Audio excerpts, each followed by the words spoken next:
your rights of Article 47, which means we will hear you before we take any action.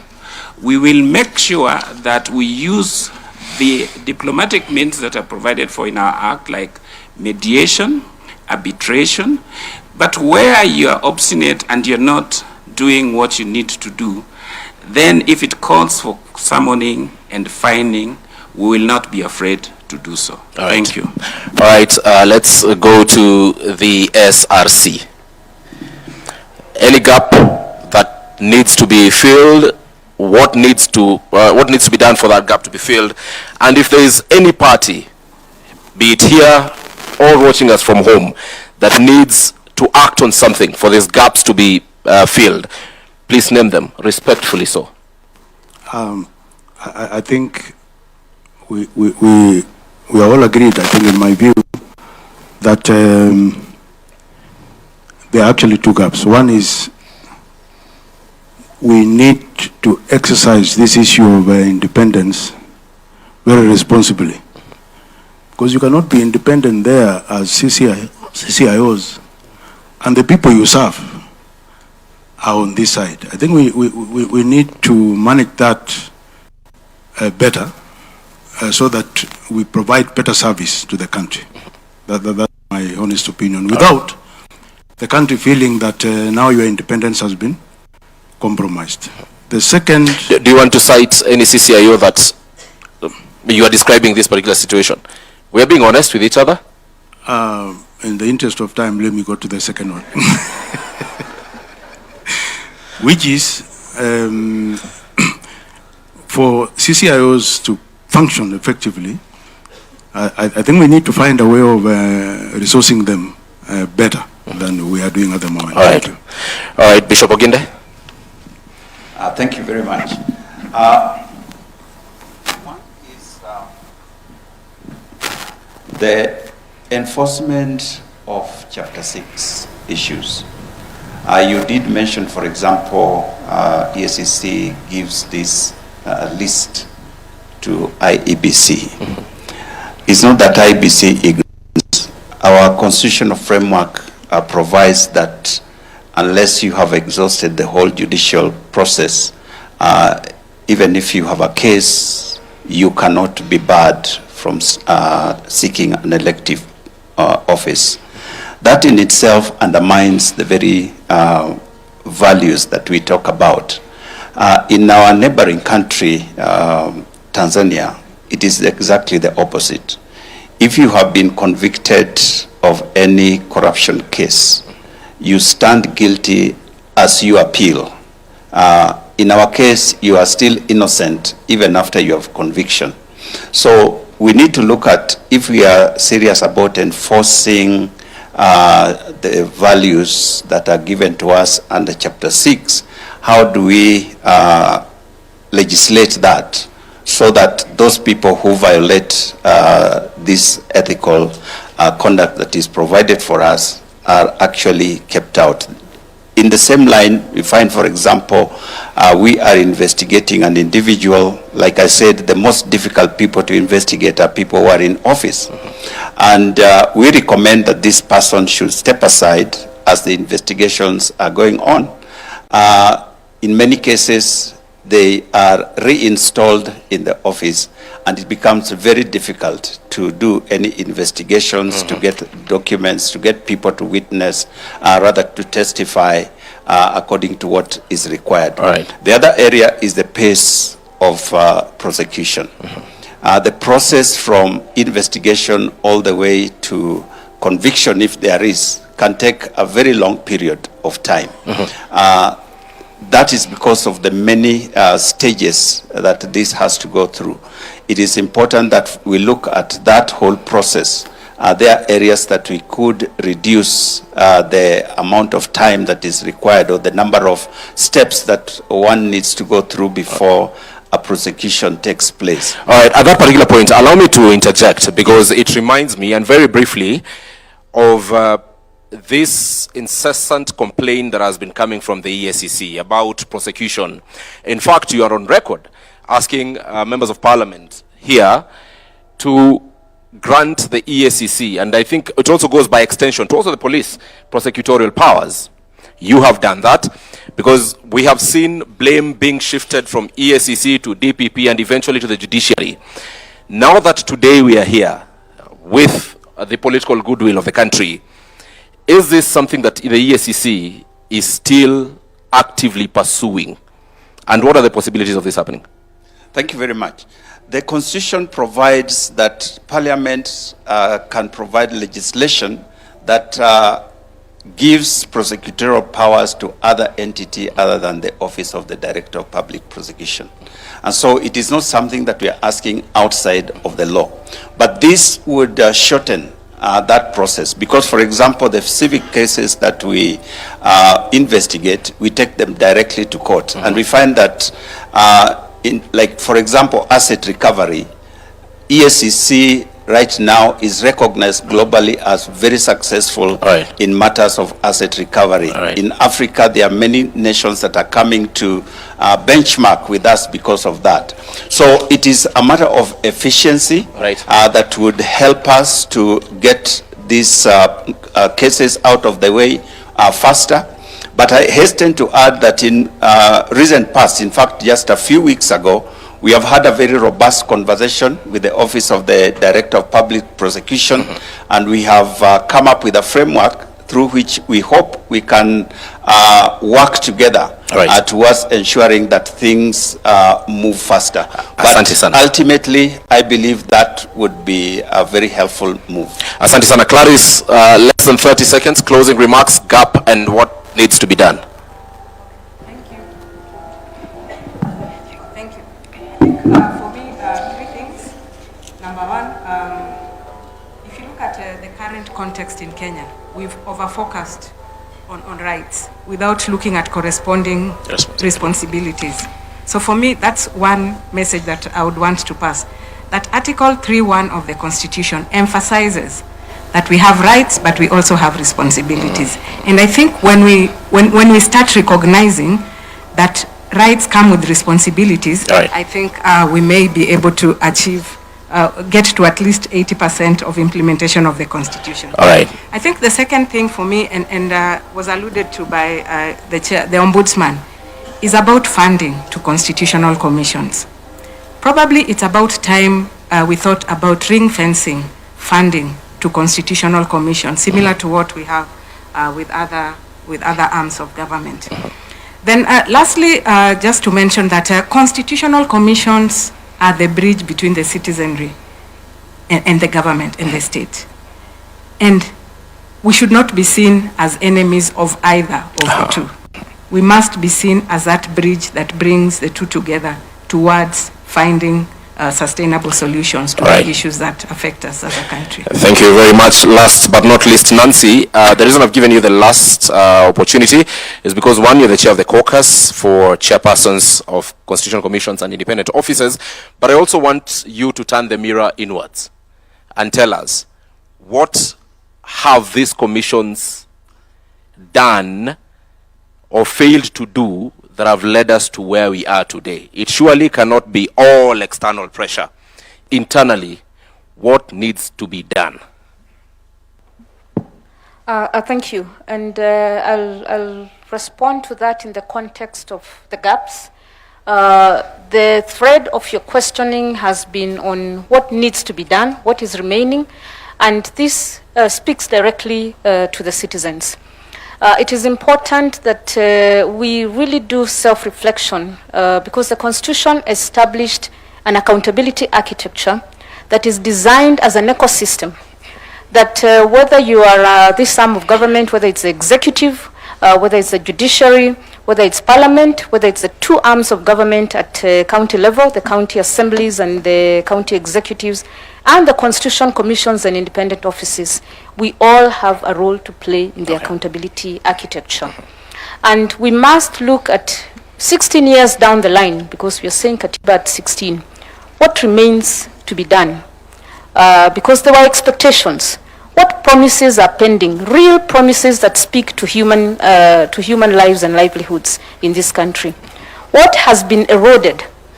and what has been outrightly denied of the citizens in terms of development or in terms of service delivery. And every player in that architecture has a role to play, because Kenya stands to lose if we don't close the gap or significantly ensure that the promises in the Constitution are met.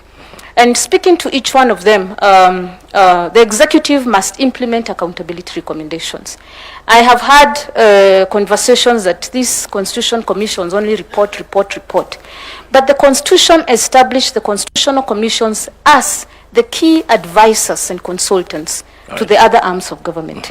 So the reports that they do are the advisories that the other arms of government and other players in the ecosystem need to take note of and need to implement, so that the promises in the Constitution are delivered to the people and the gaps are closed systematically. It is a journey, but it's a journey that must be taken. All right.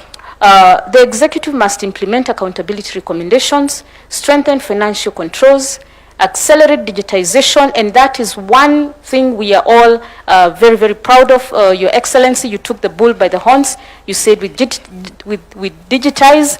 Of course, we have to digitize by ensuring that there is also security of the systems and security of the data, and that the services are enhanced through the digitization. Thank you. And Parliament, every player has a role to play. Parliament must ensure that accountability findings attract consequences and sanctions. And here I am a proponent for personal responsibility. Some time back we had a conversation with the head of public service. And the question I asked is, the CS Treasury is the one who appoints the accounting officers. Accounting officers are PSs or CEOs of state corporations. But before they are appointed as accounting officer, they have been appointed by the presidency to play a role in delivering for the people of Kenya. So the ultimate responsibility, first and foremost, is on the authority that appointed them. Right. And hence we move to the zero fault audit. Everyone has a role. Judiciary must guarantee timely and predictable justice. County governments must strengthen budgeting and planning. Constitutional commissions must deepen. And this is now, the onus is on us. Collaboration, strengthen follow-up mechanisms, push accountability scorecards based on citizens' personal experiences. It's not about us. It's not about the three arms of government. It's how does the citizen on the ground perceive the services they're receiving and the trajectory of development in terms of their future livelihoods. All right. And of course, the citizens have very briefly, 10 seconds. The citizens must continue to demand accountability, and from all public institutions. Thank you very much, Nancy Gathungu, Auditor General. Asante sana. Dorcas, 10 seconds maximum. We are living in a country where people like going to court. The government has this project. Person A has gone to court. The president wants to do affordable housing. Someone goes to court to stop it. And there is a lot of what the political players have termed as, even on the side of the judiciary, judicial activism. We have had that term, that particular term, and I wish we had representatives of the judiciary in this particular panel. However, that move by Kenyans to challenge literally everything, for whatever reason, as Attorney General, what are your thoughts about this? I'm calling upon Kenyans that now we have outside there the law on public participation. The rule of law requires that we rule by the law, which includes the constitution, legislation, policies, regulations. Kenya is the only country where, through our representatives, Parliament and Senate, we pass a law, we do public participation. Then an individual goes to court to say that that law is unconstitutional. And sometimes they have their way. We have an opportunity now, the public participation bill is out. Tell us how you want to participate in constitutionalism, how you want to participate in decision making, how you want to participate in law making, so that once you have told us how you want to participate, and we adhere to that process of public participation, the issue of you not being included in public participation will not appear, and therefore judiciary will have to know that the laws that are made by the people. Thank you. So one of the gaps that we must bridge is the law on public participation. Please speak, let us have a law. Secondly, the law on picketing. It is also out for public participation. Immediately we finish with it, somebody will go to court, it will be found unconstitutional. Yet it is your representatives. Sometimes it is your MP who passed it, and it is the constituent again who goes to court to say that it is unconstitutional. Kenya is a beautiful country, we have beautiful leaders. Right. Let us just support our leaders and support ourselves. Each one of us must start leadership from our houses. Asante sana. Let's appreciate all of them. Dorcas Oduor, the Attorney General of the Republic of Kenya. The Auditor General, Nancy Gathungu. From the Ethics and Anti-Corruption Commission, Bishop Dr. David Oginde. From the Commission on Administrative Justice, Charles Orinda Dulo. From the Kenya National Commission on Human Rights, Clarice Oganga. And from the Salaries and Remuneration Commission, Mr. Sami Chepkwonyi. Ladies and gentlemen, thank you very much for this conversation. Let's appreciate them as you take your seats. Asanteni sana. Mike.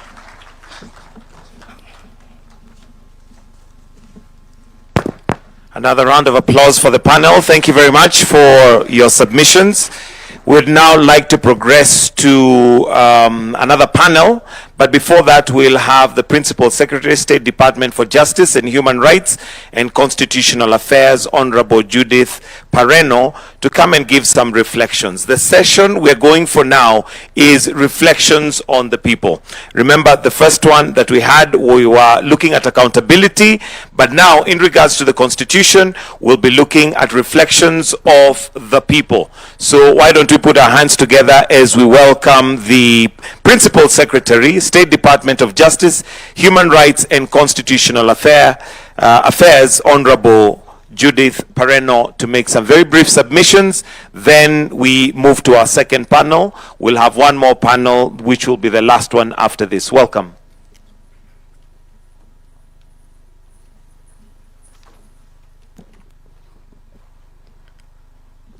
Your Excellency, the President of the Republic of Kenya, Your Excellency, the Deputy President, all protocols observed. This session is about reflection of the people of Kenya, our people, the Kenyan people, in our ethnic, religious, and cultural diversity. I am greatly honored to join you this morning to commemorate the 16 years since the promulgation of the Constitution of 2010.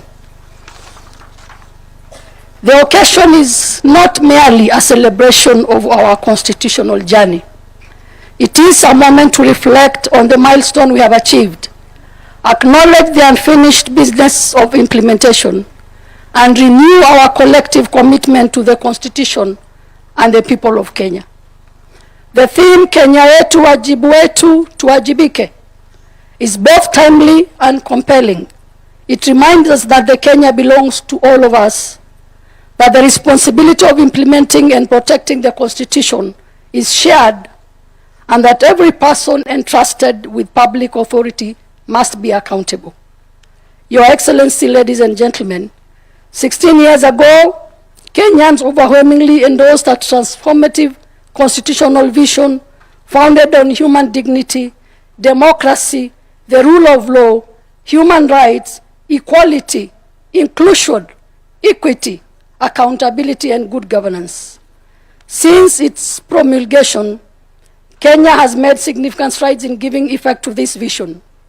Among the most notable milestones in the establishment of devolved governments, strengthening of the Bill of Rights, strengthening independence of the judiciary, strengthening electoral and political governance framework, established public participation, advanced gender equality, inclusion and affirmative action, improved access to legal aid, alternative dispute resolution, human rights, protection, and people-centered justice. These milestones demonstrate that the Constitution has not remained merely a legal document.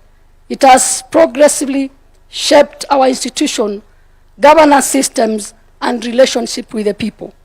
Distinguished guests, as you celebrate this milestone, allow me to express our sincere appreciation to the Excellency, the President, for finding it fit to restore and strengthen the Office of the Attorney General by introducing a new State Department the State Department for Justice, Human Rights, and Constitutional Affairs.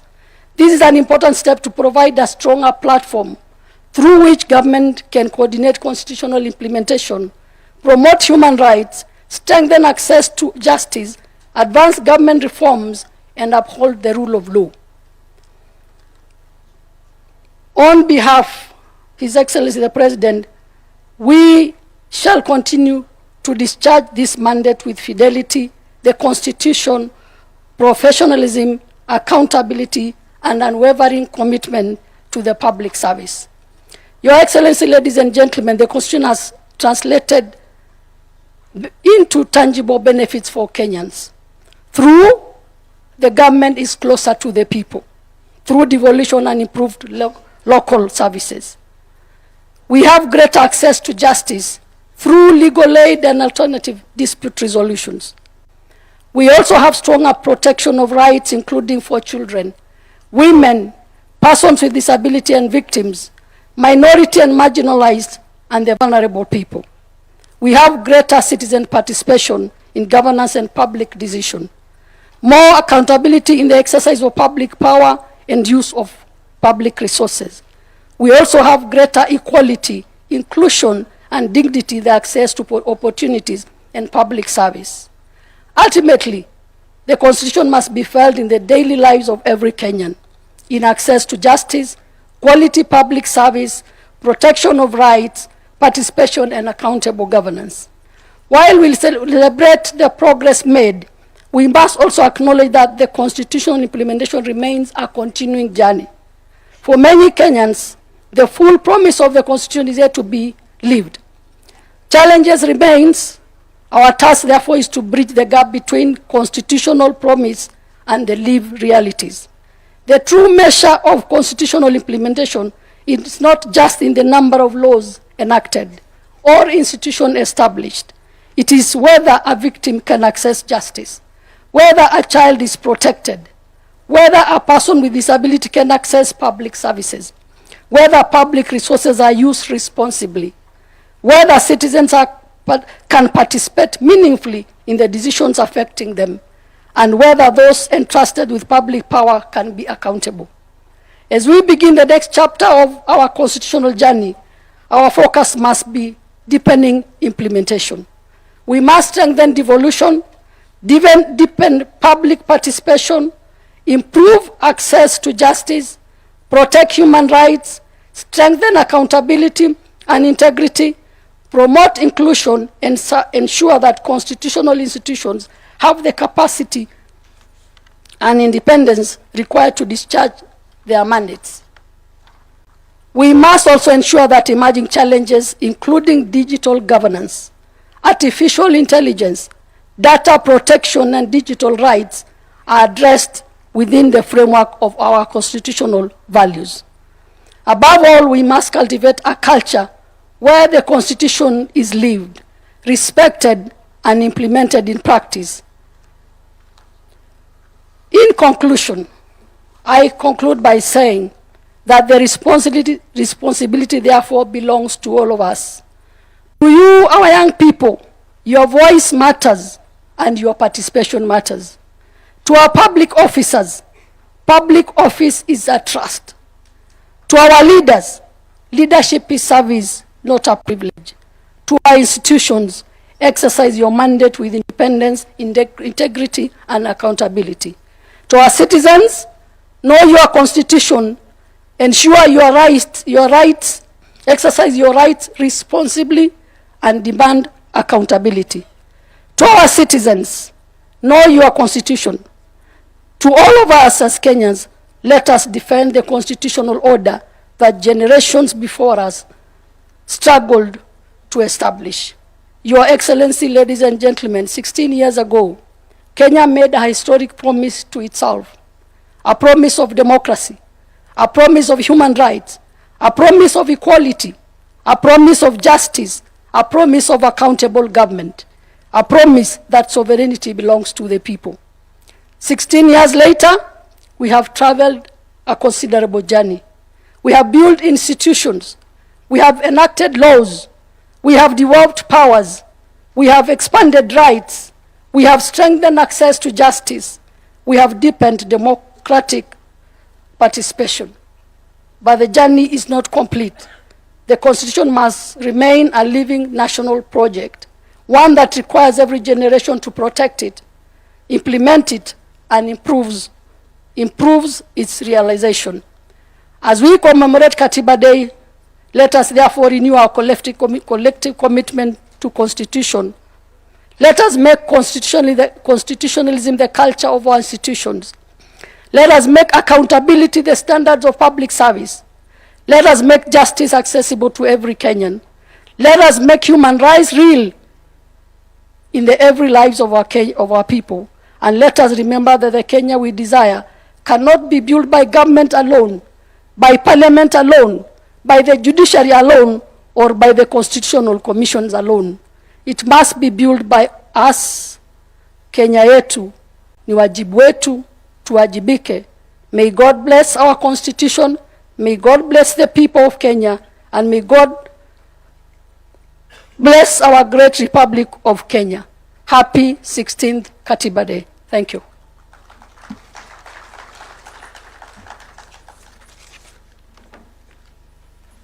Thank you very much, Madam PS. Another round of applause for her, please. The next panel we have, Your Excellency, is on reflections of the people. Allow me to now invite the panelists, and we'll start with the Right Reverend Jonathan Kabiro Kariuki, the third Bishop of the ACK Diocese of Nairobi. We also have Professor Githu Muigai, Honorable Abdikadir Mohammed, and Honorable Mutava Musimi, and Christine Kongo, CEO FIDA, to kindly take their seats where they are going to be the panelists reflecting on the people. Let me also invite Ibrahim Karanja, who is going to be moderating this segment. Tuwapigie makofi tafadhali wakija as they come to make their submissions and to also reflect. Karibuni.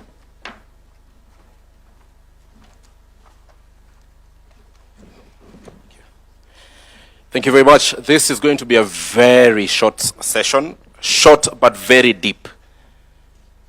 Short but very deep. Ladies and gentlemen, through your hands, the 2010 Constitution was bequeathed upon us as a country. Today I want us to reflect, and this one question will go to all of us. Have we met what we intended to with the 2010 Constitution? I'm asking this because literally you're part of the midwives of the 2010 Constitution. What are the successes and how much have we met the target? I will start with Mutava Musimi. Thank you very much, Bwana Moderator, Your Excellency, and all of us. Have we met our goals? Is that what you're asking? Yes, sure. And you're asking me. As an observer, I think what I can say is we've come a long way. We are the better for it, for having a new constitution. I cannot imagine where we would be without a new constitution today. But we could do better. Okay. Number one,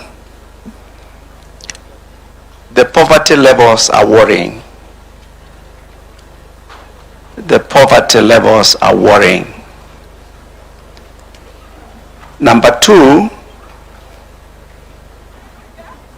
I am not sure, and I speak as former chair of the Budget and Appropriations Committee, I asked the question, can we afford the government we gave ourselves? If you look at the public wage bill and all the public institutions we have to fund, can we honestly afford the government we give ourselves? Number three, when we were in Ufungamano and trying to make our modest contribution, we were very clear that devolution needed to be given more time than other areas that we were, other areas in which we wanted to see change. In fact, we recommended that once the new constitution is promulgated, the president appoints a devolution commission, gives them 3 years to deal with the issue of the size of the units, their mandates, their character, viability. I was in Parliament when this constitution was when it was being promulgated. And I remember Abdikadir, who is here with us, who was our chair, took us to Kabete School of Government to deal with the issue of the number of units we needed. I think we had a day or two at the very best, and we knew it was just musical chairs. It was not really a serious meeting, because the decisions had been made. Today I asked the question, listening to Professor Anyang' Nyong'o and his team, and Professor Hino, a lot of the issues that are coming up are actually issues that should be addressed by the county government.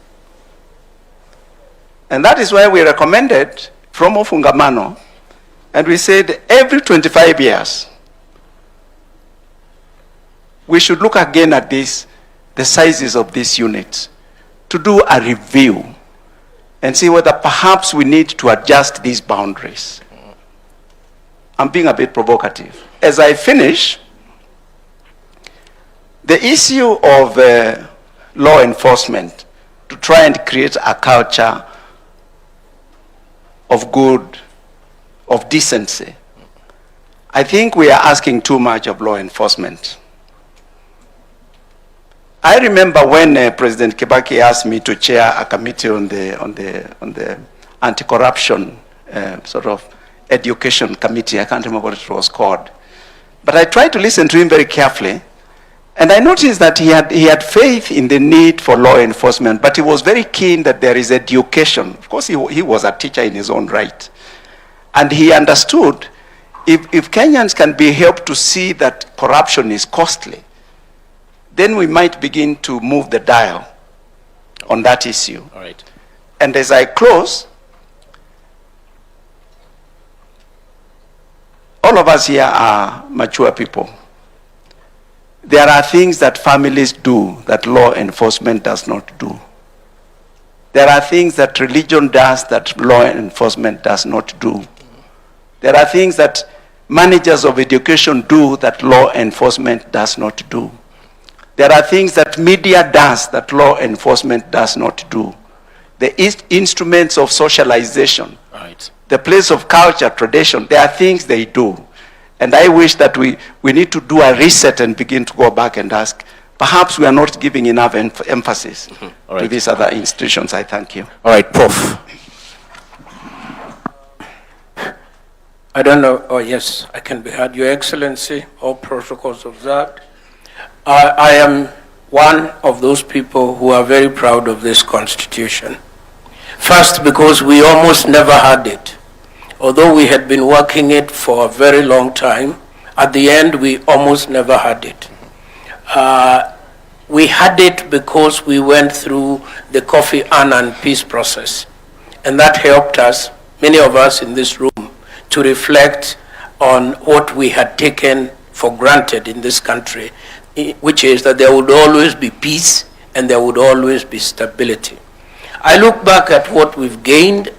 Let me start with the judiciary, where I spend a part of my life. I think there we have made concrete and serious progress. When I interact with jurists from across our continent, they look up to Kenya for the seriousness of the jurisprudence that is emerging here. We have small problems. We have some rotten apples, and I think if we do not act fast, that problem can grow bigger, but it is not an unsustainable problem. I look at Parliament, and one of the most enjoyable parts of my career were the 2 years I spent in Parliament.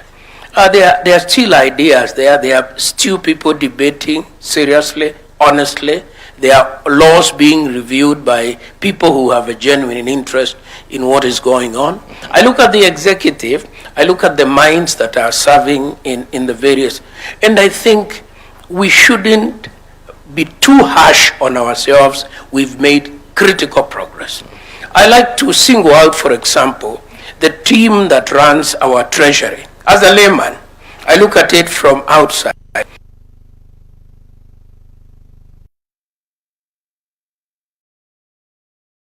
Very close to defaulting on our foreign debt. And the team is able to pull us out in good time. So we have a capacity issue that this constitution has helped to bring that we should be proud of. I want to remind you, as a historian of that old one and the new one, by this time, by the 17th anniversary of the old one, we had amended it 17 times. So this is a more stable constitution in many ways, and I do hope, every so often I hear people open up a healthy discussion. Should we extend the presidential term limit to, or should we remove the term limit? Should we reduce the counties? Should we decrease the number of seats in parliament? And the debate goes on, and it is a healthy debate. But the form of mechanism we put for amendment means that we are unable to amend this constitution in the foreseeable future. I think that's a problem. Right. I think that is a real problem, because all of us recognize that some things are not working.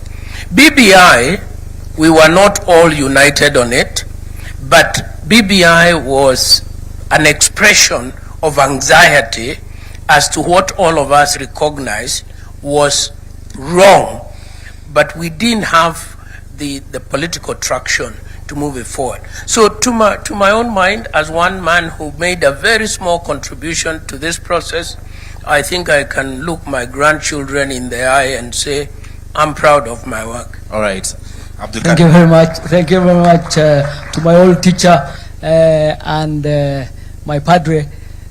Your Excellency, thank you very much for holding this the second time. Last year is when you held it for the first time, and you promulgated it should be held annually. Thank you so much. Baba is not with us, but he requested you to hold it from the morning, not just afternoon. I think you have accepted also that request. Asante sana.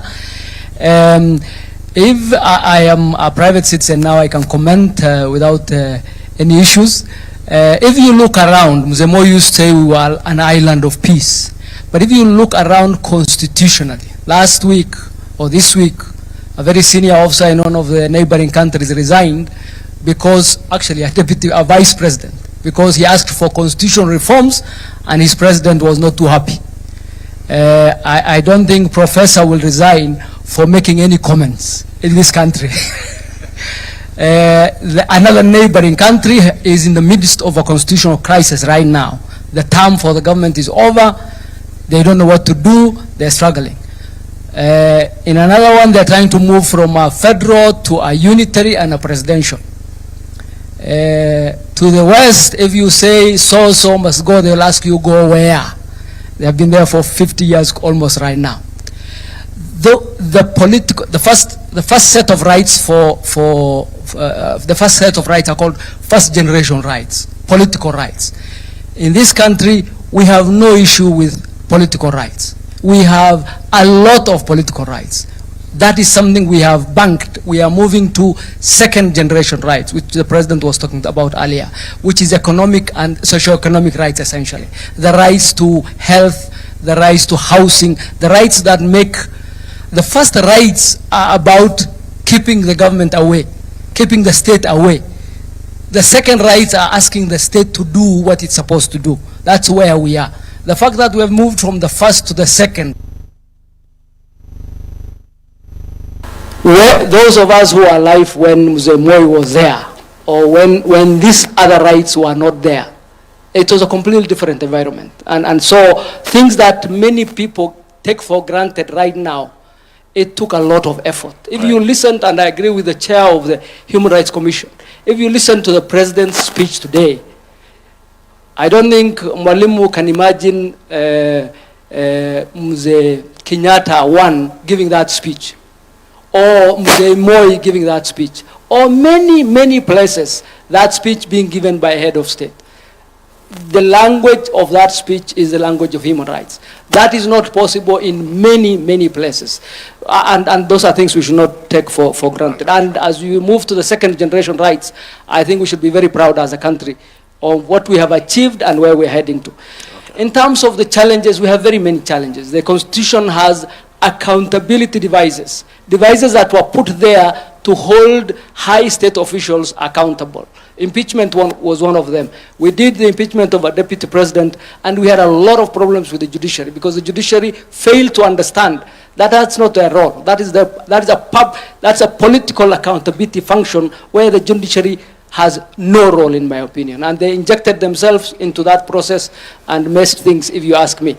The second is recall of MPs. MPs, the public has a right to call the MPs. Not one MP has been recalled because Parliament made it so difficult for members of Parliament to be recalled that it's not happened in 16 years. Sure. It's highly unlikely to happen with the setup that act has given. In terms of the JSC, I don't think the JSC has worked because our judiciary is supposed to be accountable. The executive can't hold it accountable. Parliament can't hold it accountable. There's a mechanism that was set to allow the JSC to hold it accountable. The JSC has abdicated that role. And the JSC needs to come back to that function because they have made it very easy for a judicial officer to say, we're putting an injunction, you're not going to do your work. That really is not how the Katiba is supposed to work. Right. And in terms of vetting, I said, we hold vetting every time there's a new state officer, but rarely do we see that vetting being useful. So there are quite a number of challenges, but I'm very proud of where we are, and I'm very proud on the second generation journey that the president has put us on, and I think it's not a finished project. It is a project we should be proud of. When we were doing this Katiba, the last bit, we were coming from a very difficult place as a country. And just delivering it as a national project alone was very important. And the difficulty with which all the surrounding countries are finding delivering a constitutional foundation like we did should really tell us that we should be very proud as a country. Right. Thank you very much. Thank you very much, Honorable Abdikadir. Reverend Kabiru. Thank you, Your Excellency, and all protocols observed. We must appreciate that indeed, as a country, we have come a long way. The 16 years from where I sit as a church leader, of course, we must appreciate the effect of devolution within our country and how that has really changed the local appearance within our counties.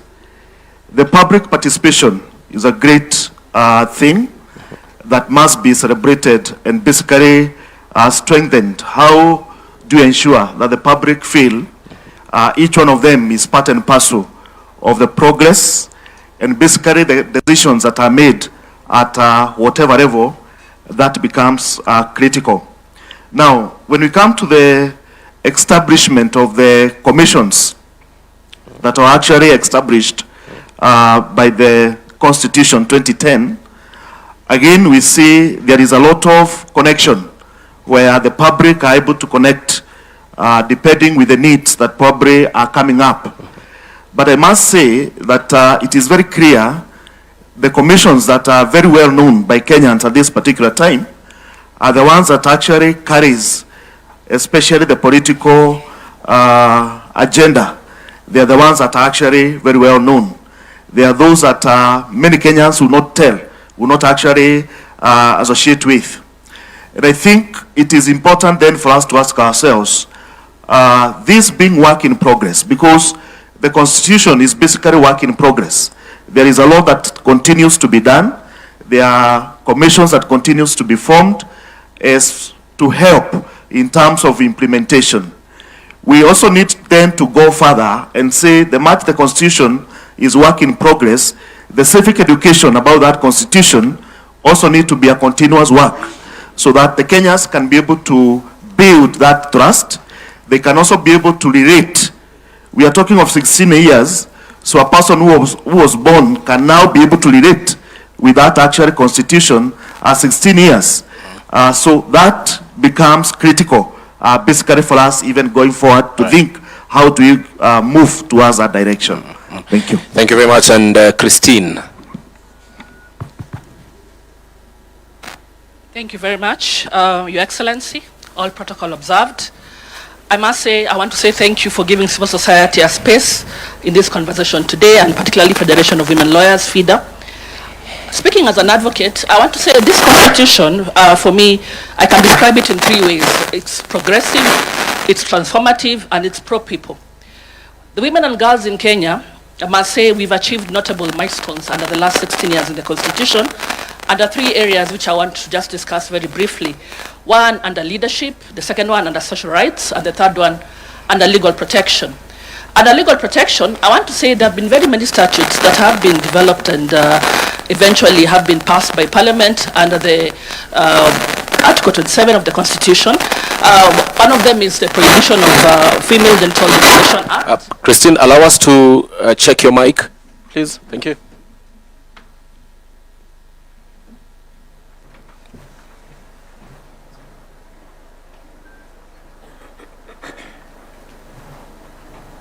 Still not functioning.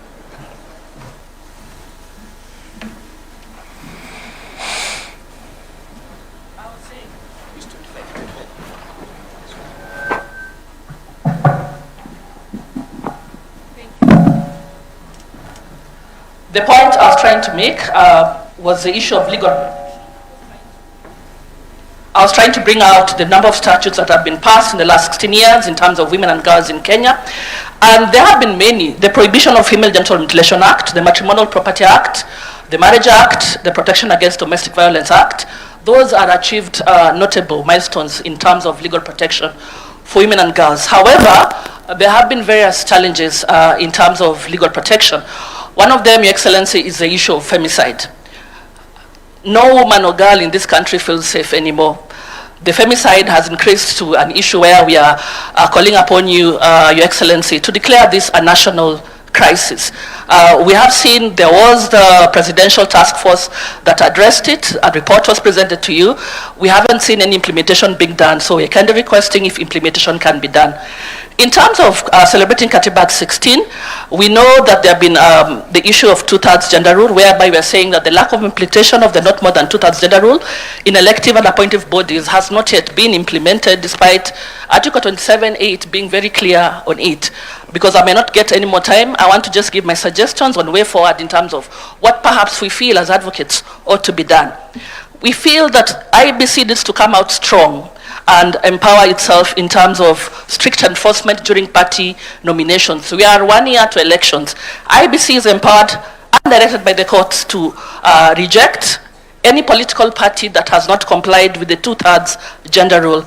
This alone will send a very loud message to political parties who are also here. We also want to say that political party funding needs to be restructured, and the Office of the Registrar of Political Parties also needs to make sure that these political parties also are very deliberate on the two-thirds gender rule and can constrict the funding, because this has to happen. Right. So I want to say, in terms of Katiba 16, a lot has been done, but there's a lot of unfinished business and gaps. Right. We want to say that there has been a lot of resource constraints addressing issues of gender-based violence, and then inadequate funding towards this thematic area. That also needs to be looked into thoroughly. We want to say that in terms of the three arms of government that are here, I'm very happy the judiciary is the only arm of government that has complied with the two-thirds gender rule in terms of the issues. And I'm very happy that Chief Justice herself has been very deliberate in terms of appointing magistrates and judges. So I want to ask the other two arms of government, kindly do your part. Right. Thank you very much. All right, Christine, and you have preempted the direction I was to head next, which are recommendations from the panelists. So thank you very much for doing your part. But what Christine has given as part of the things that need to be done, let's honestly look at, without putting aside our political affiliations, look at this document that is guiding us and honestly tell each other this part needs to be either corrected through an amendment or whichever other way. For instance, Christine has spoken about the two-thirds gender rule. The practicability of it, especially in elective positions, is something that may need to be discussed. But let me start with you, Reverend Kabiru. What part of this constitution, if you were given a chance to relook at, would you relook at? Well, I think looking at the constitution as it were, as I mentioned, it is a work in progress. And I think we must see it as such that there is what must be done to further the work that was done. But further to that, what we have at the moment, when we look at the implementation, when we talk about the respect for the constitution, then that carries the whole weight.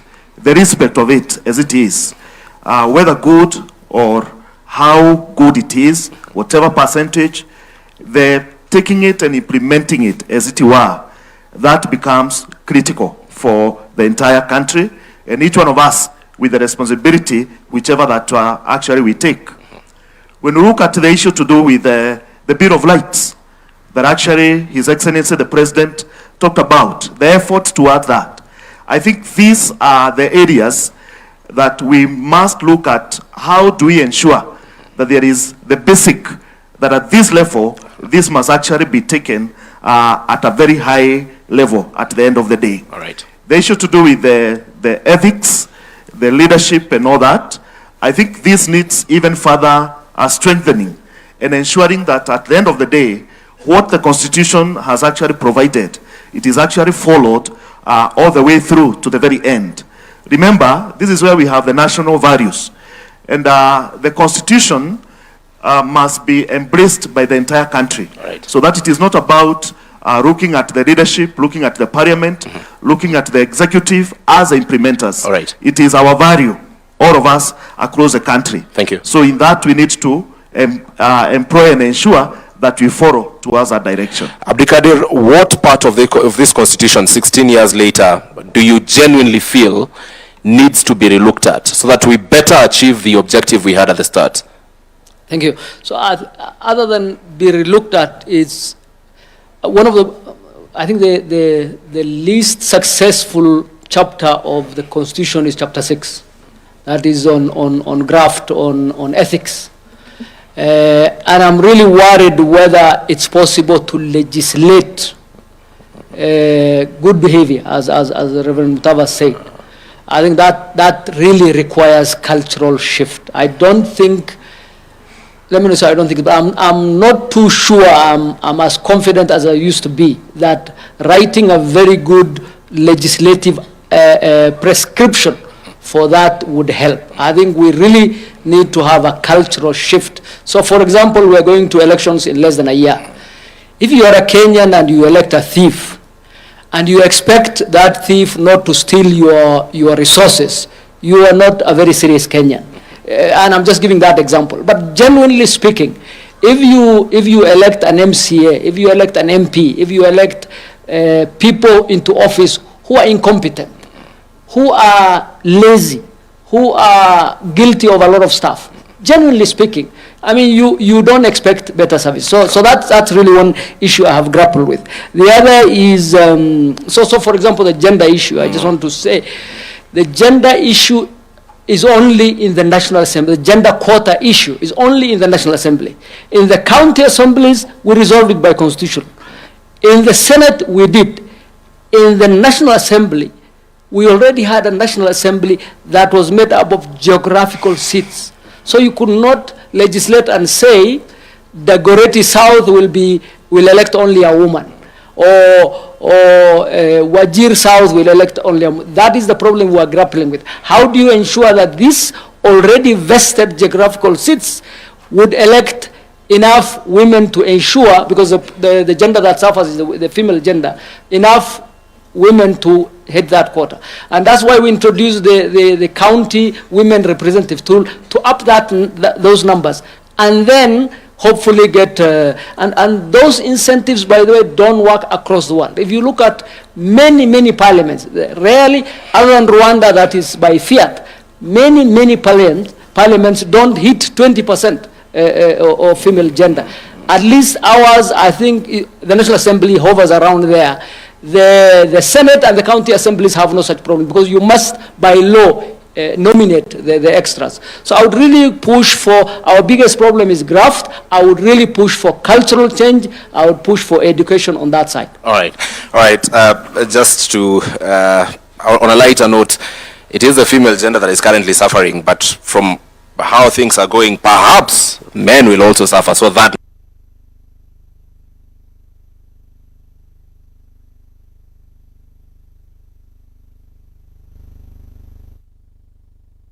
the difficulty in amending this constitution is a problem, because indeed it's very difficult. You've reminded us during BBI and what those of us who are not lawyers had then, a basic structured doctrine, and how some other parts of the constitution are, so to speak, untouchable. So if you are given an opportunity to relook at this document 16 years later, so that to better meet the objectives we heard by the time we were passing this document, what would you go for? Well, first, I think that we need a national consensus, and I think that debate has already started. The president kicked it off the other day, not only about where do we go as an economy, but where do we go as a society. And I think that therein we will be able to return to this question. Is this document still serving us correctly? And I think the answer is no. It has its own internal inconsistencies that does not allow our full energies to flow. For example, I personally, as a student of the Constitution, I studied the old one and I'm now studying this new one. We work best as a country, believe it or not, whether you call it nusumkate or you call it handshake. It is the model that works in our constitutional formation. And we need to confront that reality and write it into the constitution, which is exactly what we did in Bomas. Then the politicians came in, including my own distinguished student here, and removed it. The Bomas constitution was a power-sharing constitution. It had a prime minister, it had deputy prime ministers, and it had other perks to keep the nation together. We need to recheck that model. There is nothing wrong with it. Number two, we need to look at the House. The House is too large. The House is too large. I don't know how my friend John Bundy is ever able to pay those wages. The House is too large. We need to look at it. We need to rethink something else. Again, we had thought through it very well in Bomas. Then the politicians interfered with it. The Senate is the upper chamber, providing elderly supervision over the National Assembly. That's how we wanted it. That's how we structured it. The politicians removed that, and now the Senate literally spends all its time looking for work to do. And the people who have suffered are the governors as a result. I think we need to look at that. And finally, on this women question, I have agonized on it myself over and over and over. Duale and I did a bill that almost got us over the finishing line, then we lost it. I think we should revisit it. I think when we talk in absolute numbers, we lose the meaning. The meaning is that we don't want equality, because equality is another business. We want equity. And we need ways of reaching equity. And there are many tools in the toolbox that we can have. Finally, I would say that we need to keep this conversation civil, because it's a very important conversation. And when we are having it like we are having it today, it is very useful. When it is hijacked by radical elements on both sides of the divide, then we lose it. We lose the conversation. The name calling begins, and so on. And that's not good for our country. Thank you very much, Prof. And finally, the Honorable Mutava Musimi, please speak it from where Prof has left, that we need to have a very sober conversation. We live in a country where everything is politicized. A very noble recommendation will come on amending the Constitution. For instance, then political players will take the extremes. One side in support, the other side not in support. Not looking at the value that this particular proposal would bring to the country.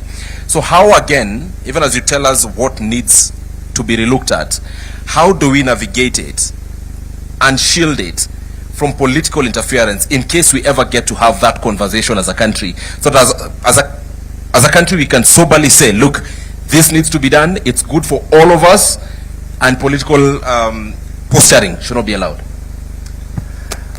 First of all, I want to thank the President. I think you're a very brave man. And you are also very humble. It takes both to bring us here today. Courage and humility.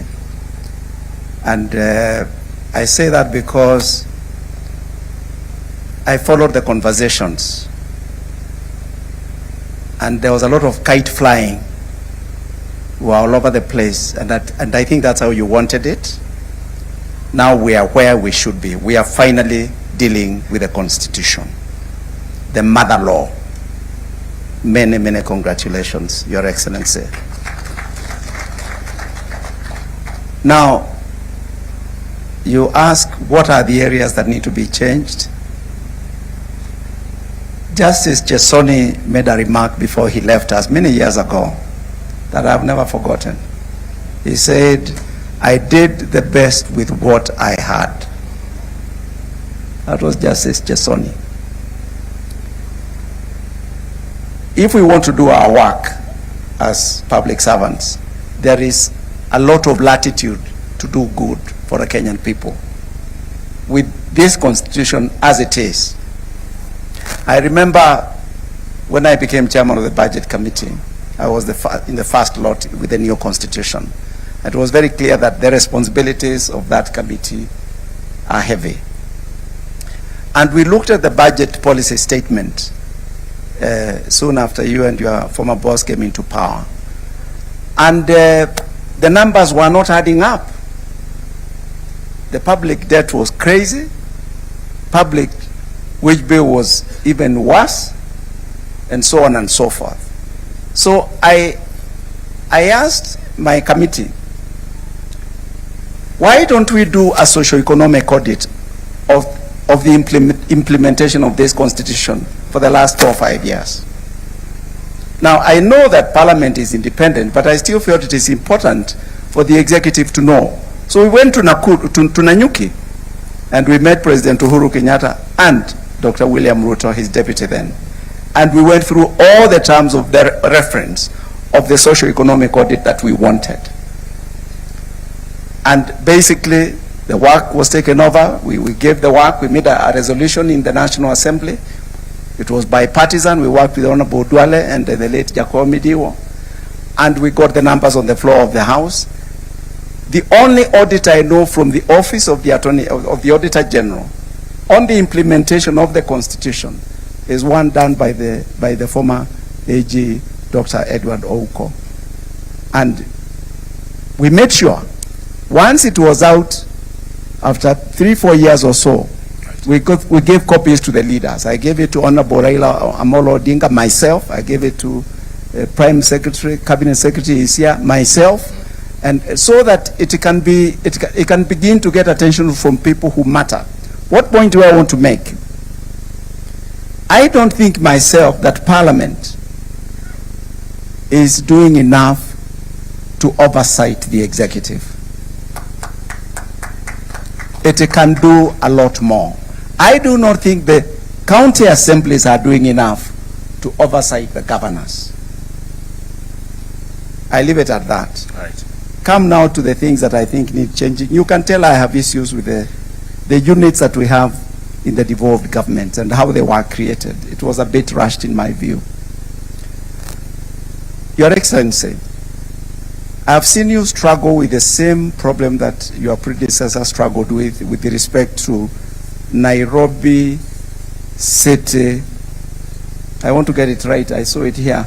Nairobi City County Government. Sasa umeingilia kidogo kusaidia rafiki yetu Sakaja. Your predecessor aliingilia kusaidia Sonko. You know, as observers we are saying, he barabara tulijenga, now today we want bumps, maybe we need to redesign, maybe we need your carriageway. There may be a problem with the design of this road. Nairobi, and I would add Mombasa, probably need to be looked at differently from other counties. With respect to the other county governments, I think I've said enough. All right.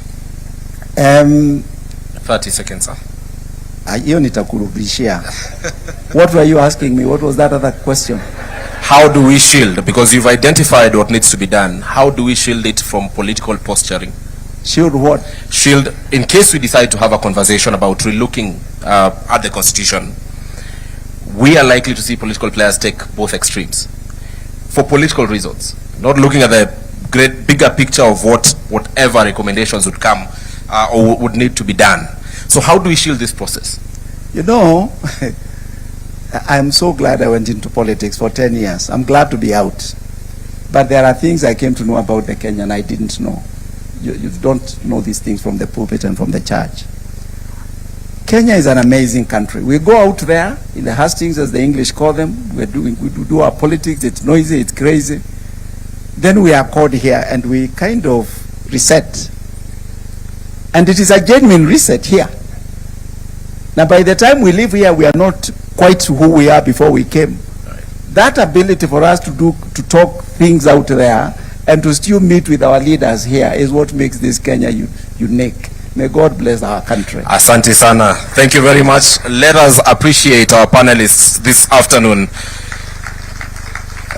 The Right Reverend Jonathan Kabiru Kariuki, Professor Yedhu Muigai, the Honorable Abdikadir Mohammed, the Honorable Mutava Musimi, and last but not least, Christine Kungu. Thank you very much for joining us and making this conversation a success. Asanteni sana.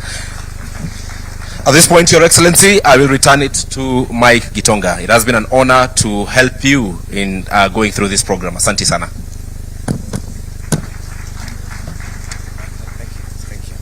All right, thank you very much to our panelists and also to our moderator, Ibrahim Karanja, and we are moving on swiftly. We have one more panel which is going to be looking and reflecting on the state of the Republic. But as we change also just a few things on the setup here, I'd want us to watch a montage that gives us an overview of where we have come from, and it is titled, My Land is Kenya. Let's have the montage, please.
When you see your house and all those precious things, the faces of the friends I have, the images that formed. When I close my eyes in the land I love, the land where I was born.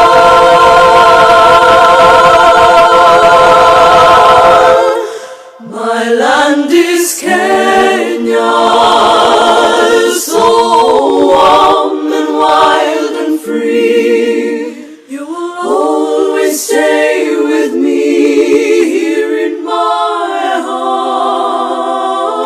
My land is Kenya, right from the islands to the sea. You will always stay with me here in my heart. Here in my heart.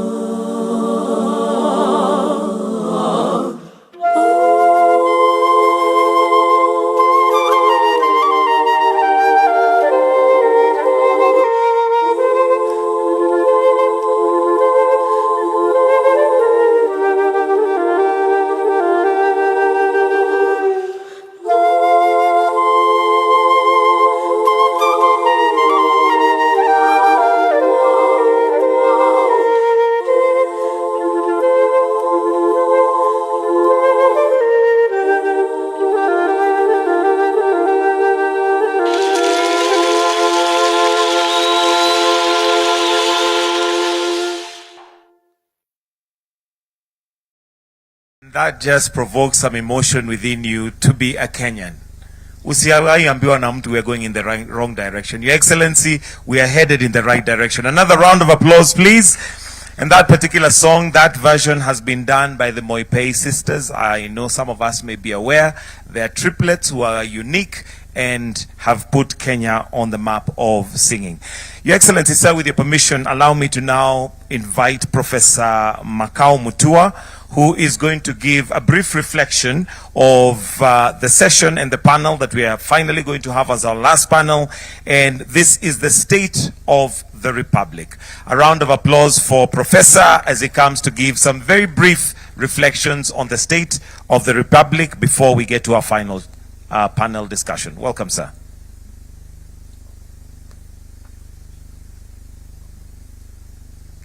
Thank you so much. Your Excellency, the President of the Republic of Kenya, Your Excellency, the Deputy President, all protocols observed. I just want to say, first of all, that this has been a very illuminating conversation. It's a reflection and also a celebration of our Constitution. But the discussion has also been very somber and very solemn. And it is on the second limb of that statement that I want to say that last year, Your Excellency, you fulcrumed this event with your partner, the late Honorable Raila Odinga. And of course, Mr. Odinga is not here today because he left us. But I want to say that before Mr. Odinga left us, Your Excellency, you and he worked extremely hard to restore sanity to our republic at a time when it was wobbling from both centripetal and centrifugal forces. But I just want to say, Your Excellency, today we can hold our heads high and celebrate that we have crossed that very difficult chapter, that river of turbulence. Mr. President, I just want to say that we cannot microwave the idea of a constitutional culture. It is not possible. Building a lasting and a rotund constitution is a very difficult process. We're here now in 16 years, because before then, Kenya was not a democracy. Kenya was not a democracy. Our democratic journey, in reality, started in 2010. And so today, we gather here on this historic day to perform one of the most important rituals of an open society. And that ritual is the reconsecration of the temple of democracy. But it is not simply a ritual, Your Excellency. It's a remembrance that is replete with not only virtuous symbolism about what it means to be free men and free women. It's a call to the fidelity of the norms, the processes, and the institutions that require the Kenyan state to give the most happiness to the largest majority of its people. But we meet here today not to express naive optimism about human nature.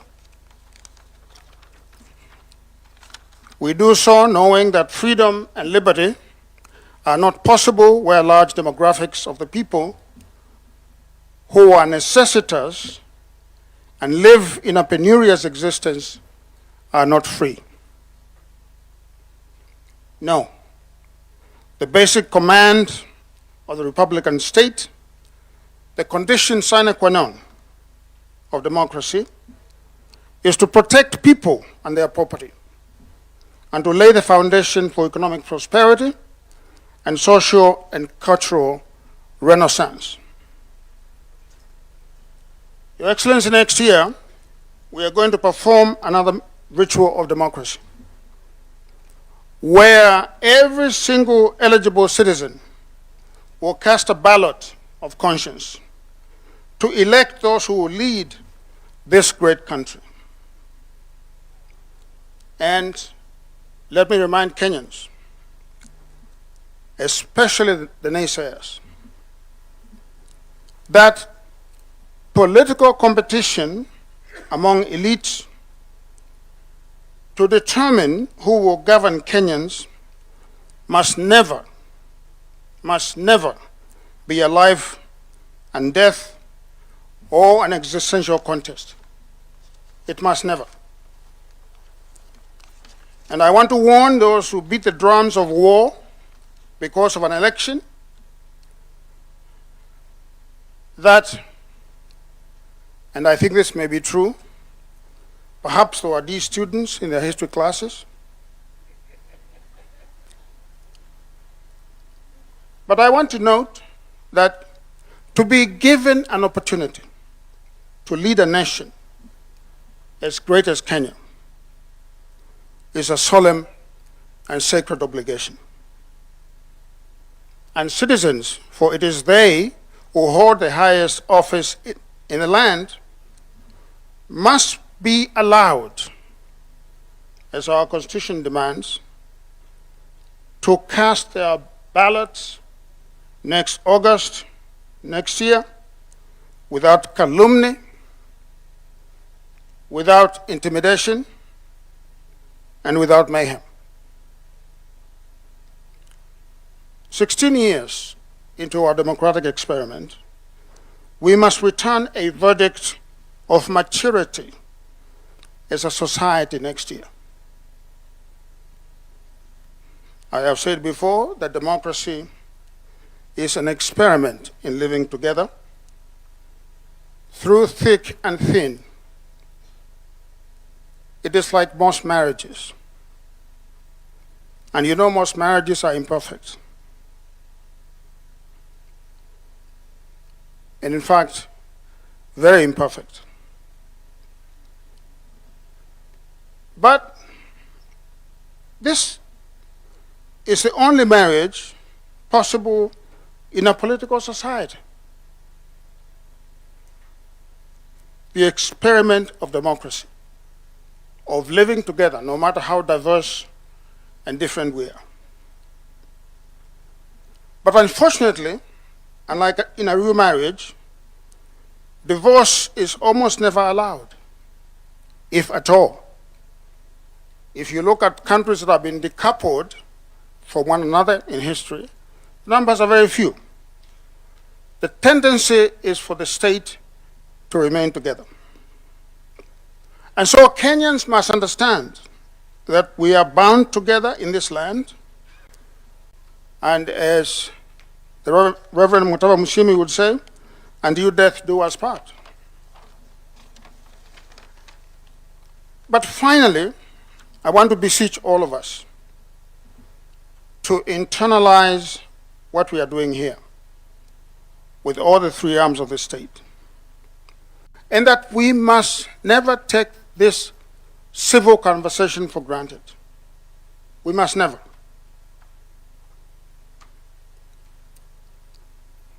And we must lower the political temperatures. Let me finish by lauding the presidency, the President, His Excellency the President, because, Mr. President, you took an economy that, as we all know, was in free fall, an economy that was expected to default, and a society that was at each other's throats.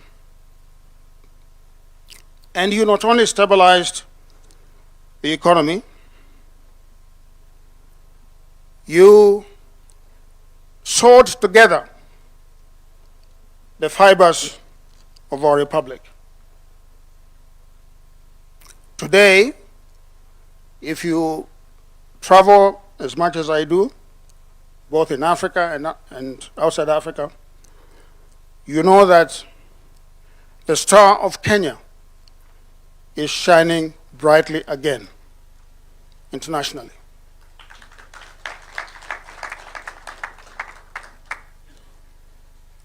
The work that the President has done is evident for all to see. And let those who have eyes see, and those who have ears hear. Your Excellency, you took the call of the people and you have delivered. Our country and our democracy today are stronger and better than they were 4 years ago.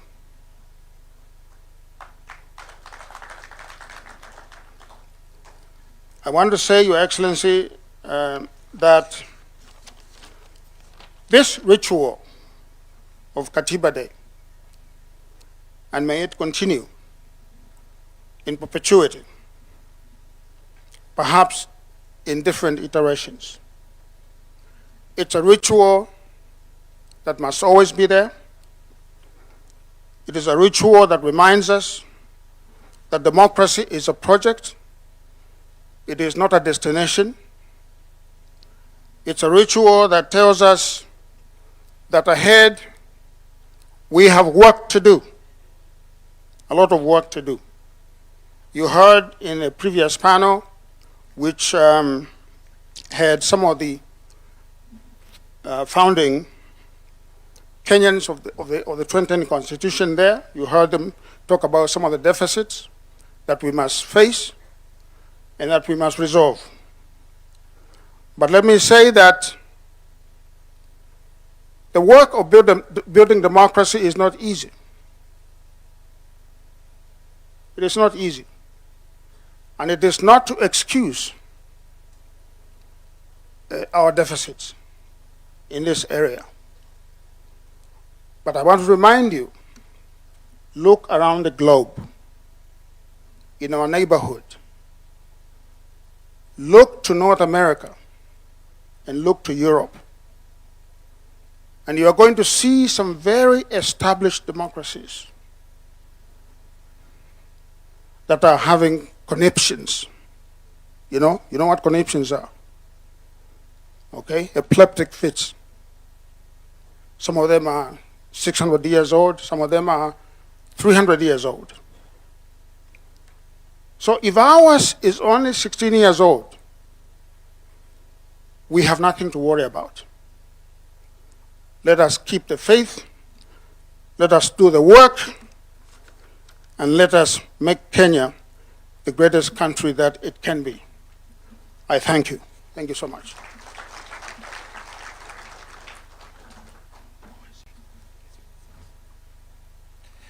Thank you very much, Professor. Your Excellency, with your permission, allow me to now invite the Honorable Dr. Musalia Mudavadi, Prime Cabinet Secretary, and also Cabinet Secretary for Foreign and Diaspora Affairs, to make his submissions. Tumpatie makofi tafadhali akija. Welcome, sir.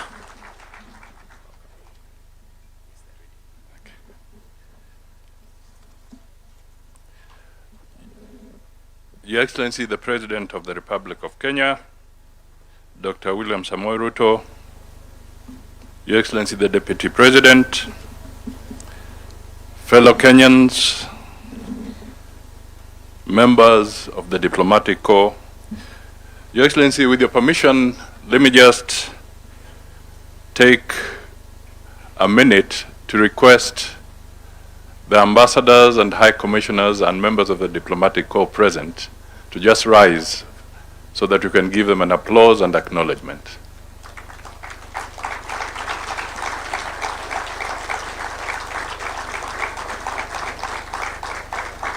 Thank you so much for joining us on this very, very important occasion. And as Professor Makau was speaking, he did mention that this was an item, a program that you sat with the late Raila Amolo Odinga so that you can actualize it. Let me, in that spirit, then acknowledge Mama Ida Odinga.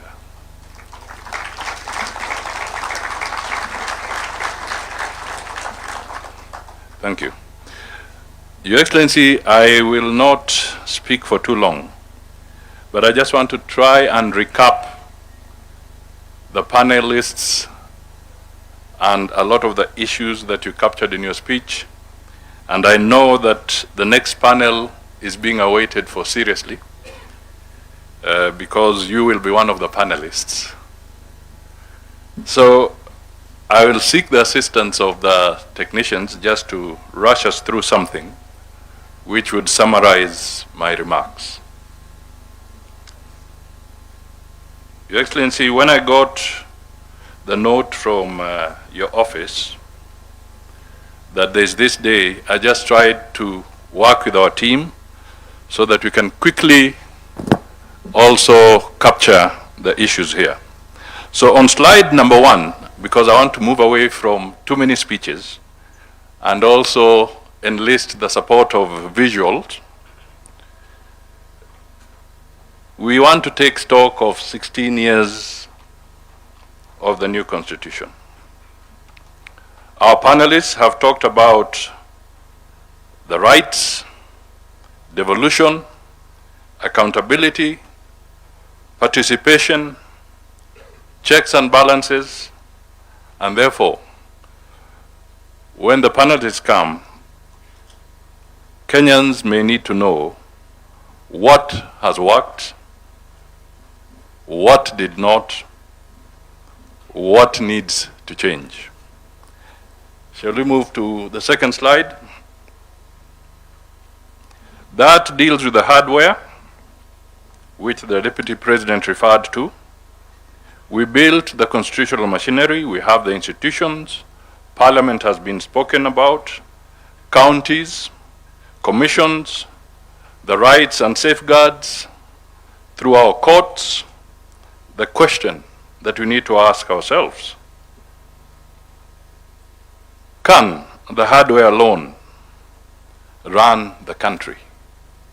That's a fundamental question. Who is the software, or what is the software? The software is us, the people, the citizens, the institutions. Collectively, we are the software. We have to look at the issue of ethics, integrity, civic responsibility, and accountability. Those have been spoken to. And in the image that I had there, you'll notice that I deliberately try to look at even the child that is born.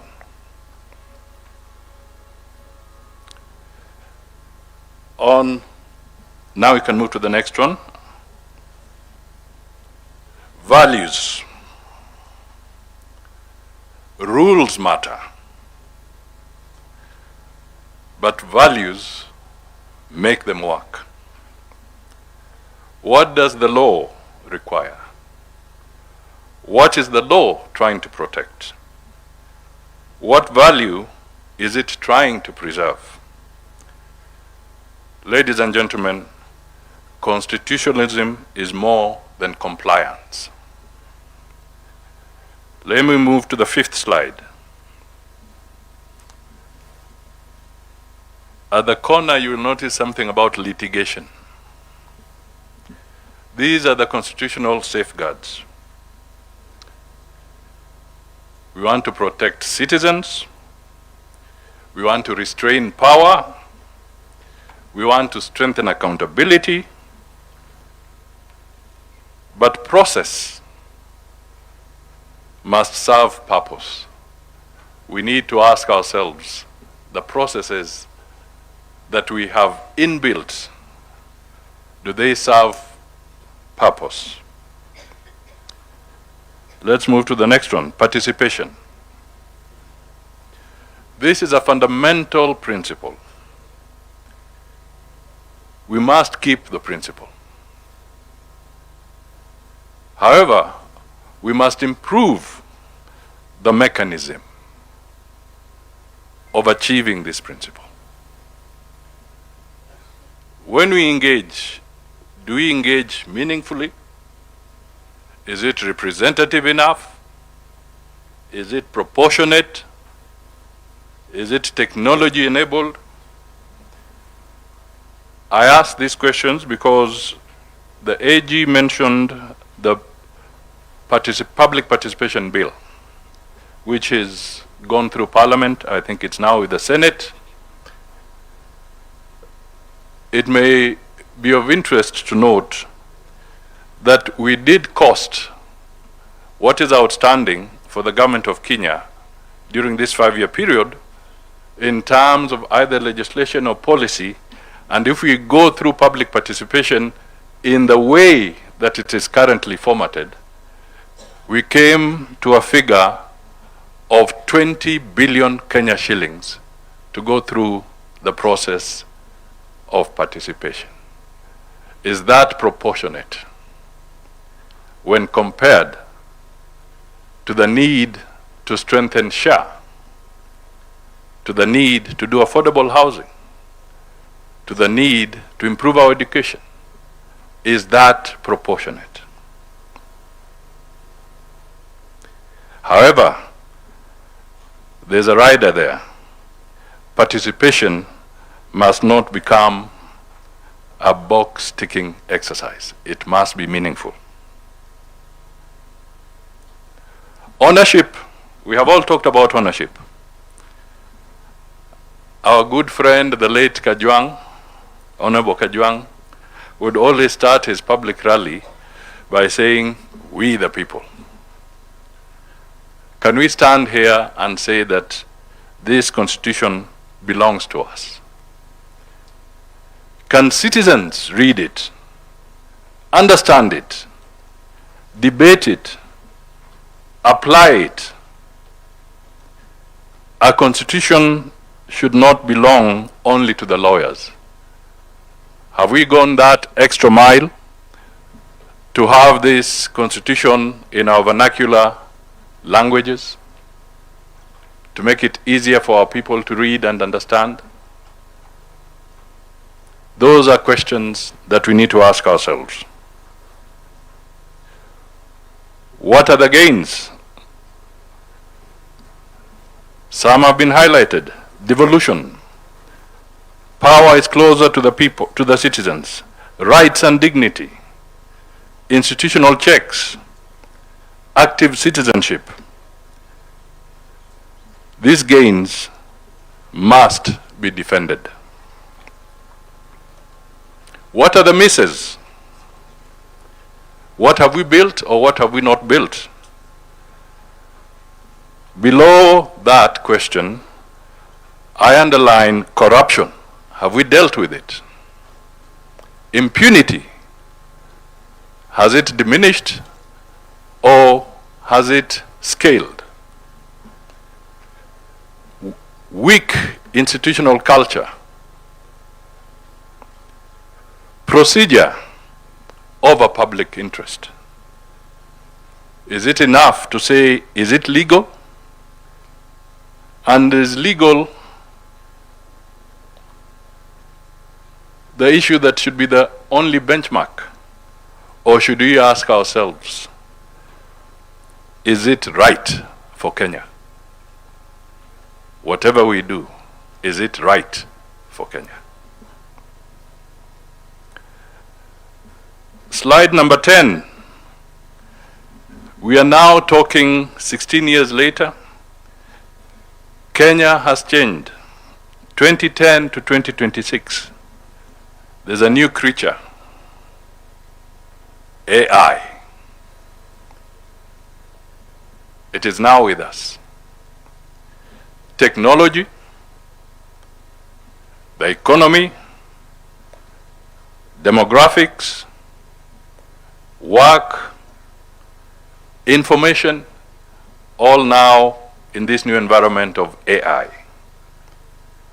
Ladies and gentlemen, the Constitution must keep speaking to a changing Kenya. Let's just for a moment conceptualize the word sovereignty. How do we define sovereignty in this context?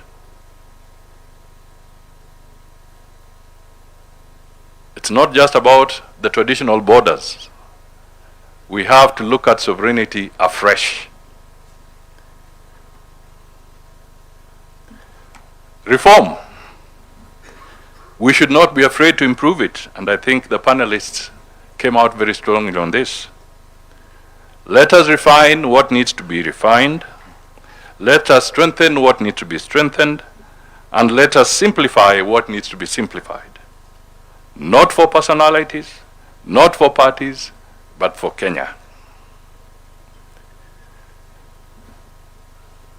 The law must serve people.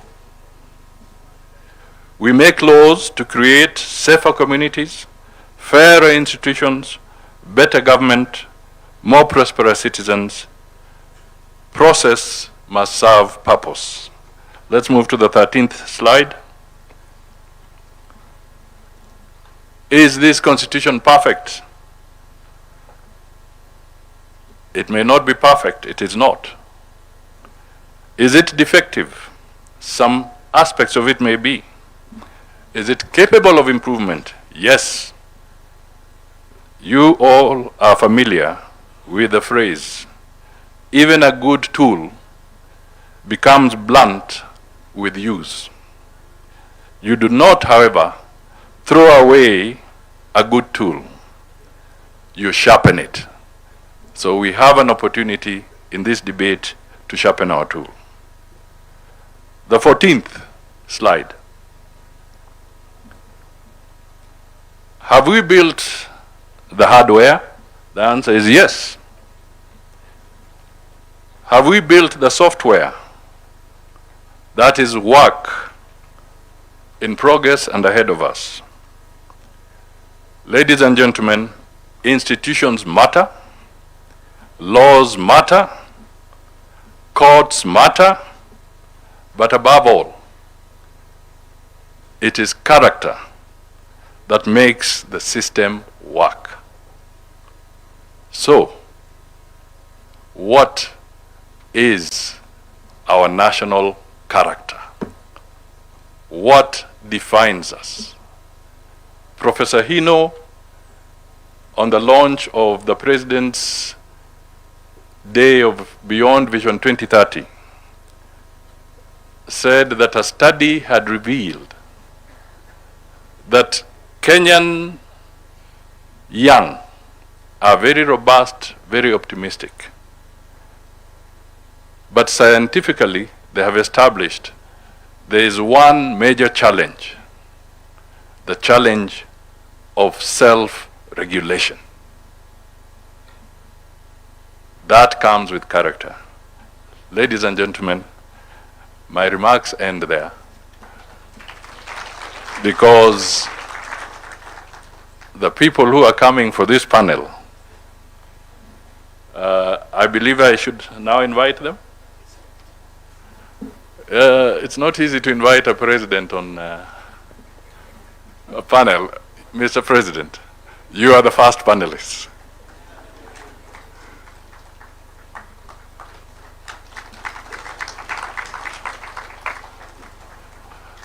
I now also wish to invite the Chief Justice and President of the Supreme Court, the Honorable Justice Martha Koome. Let me invite the Speaker of the Senate, the Honorable Kicc. Let me invite the Chairperson of the Council of Governors, the Honorable Ahmed Abdullahi.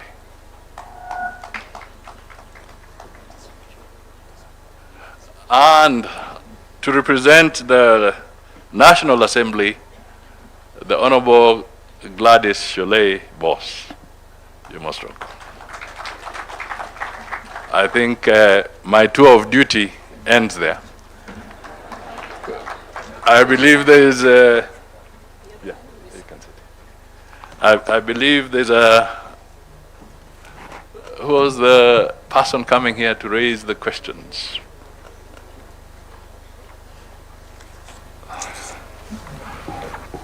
Our moderator, please. Latif. This man harasses us when he gets hold of us. Please.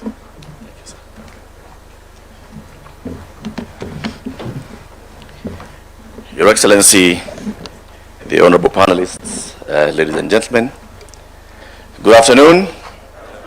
Happy Katiba Day. I want to start on that note because it has to be a happy Katiba Day. On this day, 16 years ago, it was a bright morning when many people gathered at Uhuru Park. I was one of them. And there was renewed hope in this republic that we, the people, were giving ourselves a new constitution. And on that day, we witnessed the birth of the Second Republic. On that day, we hoisted a national flag at Uhuru Park.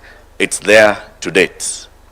When you look at that flag, always remember that represents the constitution that we're talking about today. Your Excellency, as we mark this 16th anniversary of our Katiba, we also ought to actually recognize that it is now a national day. And a national day means that we may do whatever else we want to do with ourselves throughout the year, but on one day, we shall anchor ourselves to the supreme law of the land and to the sovereignty of the people of Kenya. And that day is today. Please, let's clap for that. When we say we the people give ourselves a new constitution, many people may take that for granted.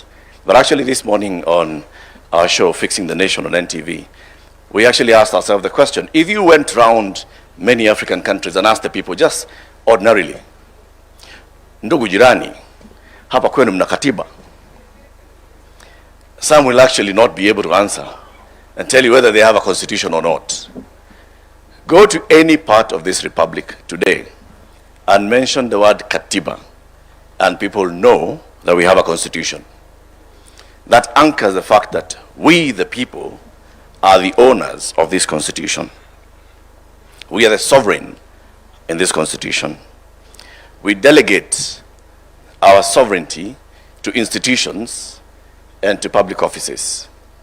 And for that reason, we had the various institutions speaking earlier today, and we also have the very top of our arms of government on this panel.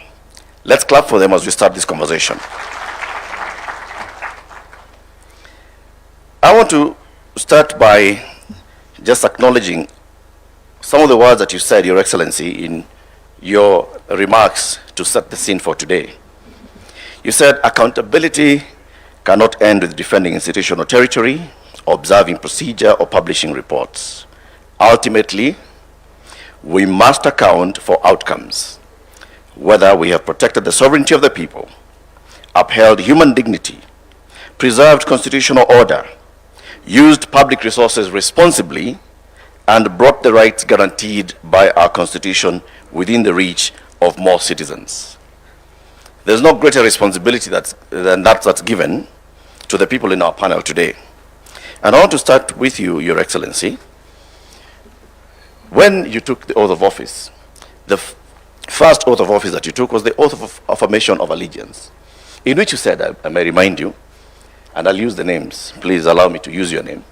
I, William Samoei Ruto, in full realization of the high calling I assume as President of the Republic of Kenya, do swear that I'll be faithful and bear true allegiance to the Republic of Kenya, that I'll obey, preserve, protect, and defend this Constitution of Kenya as by law established, and all other laws of the Republic, and that I'll protect and uphold the sovereignty, integrity, and dignity of the people of Kenya. Our conversation this afternoon, Your Excellency, with the permission with the honorable panelists, I just wanted to make it very short. It's that accountability. Accountability for these high offices. At the end of this, the program has you coming to make your closing remarks. So we'll not even do the closing remarks. We'll just do quick accountability for the person and the office that you hold. What have you done to uphold the Constitution? Your Excellency, you swore to obey, preserve, protect, and defend this Constitution of Kenya. Are you aware, sir, that your cabinet is unconstitutional?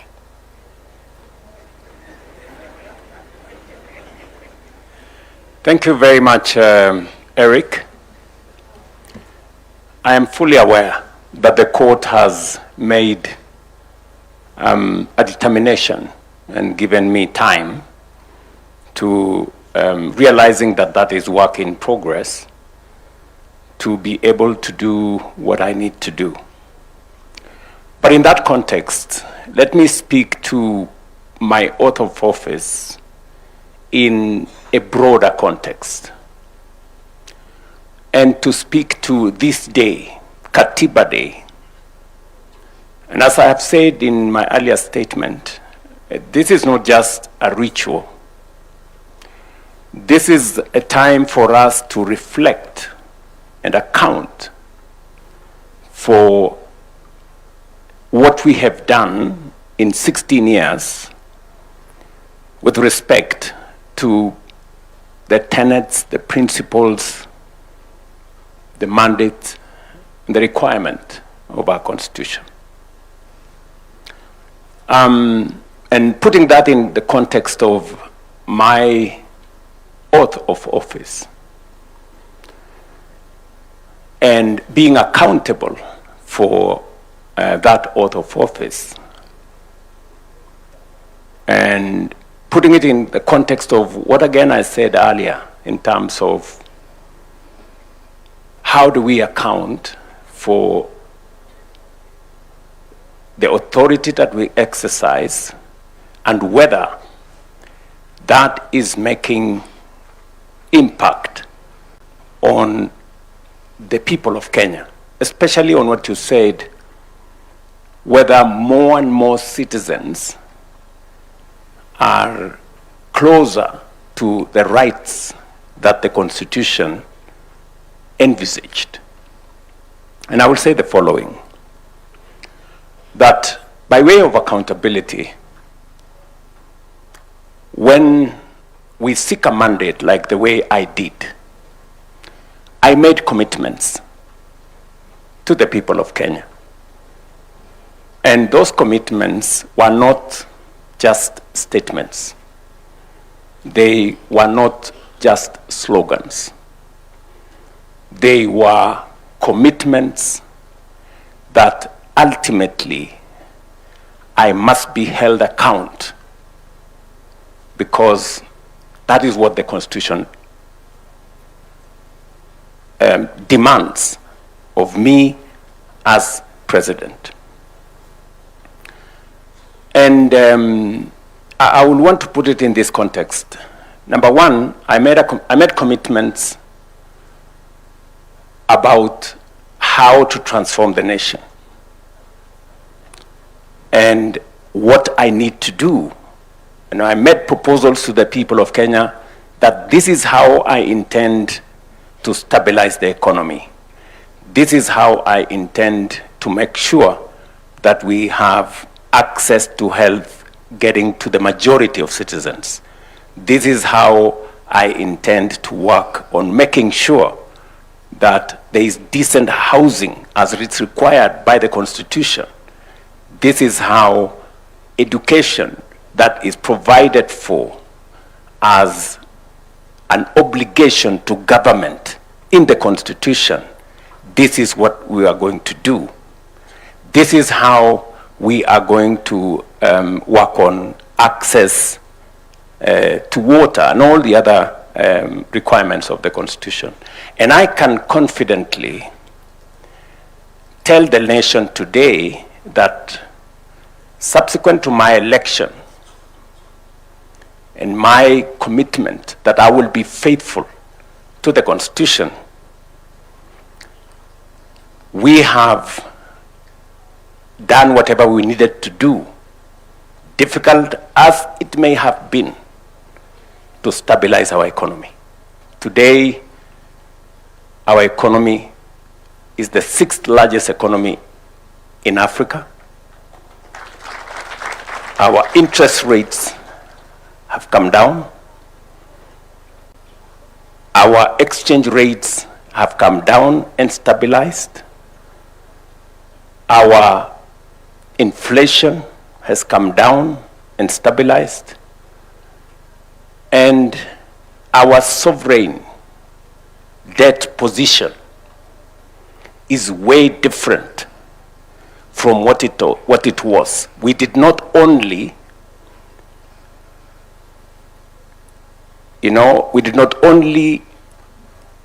avoid the default. We've gone ahead to create a much more stable economy. Allow me to bring you back to my question. Yeah, just let me, so that I don't lose my trend of thought. Okay. Let me say that often I have been asked, you committed yourself that you will reduce on debt and on borrowing. And I want to answer that question in this forum because prudent management of public resources is part of accountability, is part of accounting by leaders. You know, sometimes we reduce accountability to just be about, corruption and those other things, which are fundamental. But the worst form of corruption is to make a commitment that you have no intention of keeping. True. And so when I made a commitment that we are going to think of how to develop our country without burdening ourselves with too much borrowing or debt, and sometimes disproportionately disadvantaging generations that come after us. Right. I can say on this podium today, if you look at where we were in terms of debt and where we are today, we have significantly, by multiples, reduced the rate of acquisition of debt in our country. Let me give you an example. When Moi left office, we had a sovereign debt of 630 billion. That is what Kibaki inherited. In 10 years, Kibaki took that sovereign debt to 1.8 trillion. That is 3 times, by a multiple of 3, roughly. When my brother, President Uhuru, left office in 2022, he left behind a debt of 10.3 trillion. It had grown by 5 times, 500% in 10 years. In my 5 years, that debt has grown from 10.3 trillion to 13 trillion. In 5 years, that debt has not grown by multiples. It has grown by 27%. And therefore, the commitment I made that while we will continue to invest and develop our country, we will do it in such a manner that we reduce on borrowing, we reduce on debt, and we grow our economy sustainably. So I'm just giving an example of how accountable one must be. So back to my question, sir. I will come to your question. Just allow me to set the context. I just want to phrase it again. Yes. So that we don't lose track of what we are saying. And you've used the words that I do not want to repeat, but let me just use them. Worst form of commitment, of corruption, is making commitments that you do not keep. Yes. You made a commitment in your gender charter to have a 50% representation of each gender in your cabinet. Today, your cabinet is unconstitutionally composed of the requirement not more than 2/3 of the same gender. I just want to seek, because the issue here is constitutional accountability, Your Excellency. Correct. So in that regard, because this sends a strong signal to the rest of the Republic, what is your answer to that? Why is the cabinet unconstitutional? What are you going to do about it? There is a court order that has not been vacated by any other court that has given you until the 28th of October to reconstitute your cabinet. Correct. Precisely what I'm telling you is, in the context of commitments that you make, you may not necessarily get 100%, but you can get 80%. In your estimation, have you passed that exam or did you not pass? If the commitments you made, you have achieved 80%. There are some commitments that are work in progress. But what I was trying to point to you is that of the commitments I made to the people of Kenya, commitments on the economy, commitments on education, commitments on agriculture, commitments on housing, commitments on making sure we control our debt, commitments on making sure that we have universal health coverage, I can confidently say we are at 80%. That does not mean we have discharged every commitment.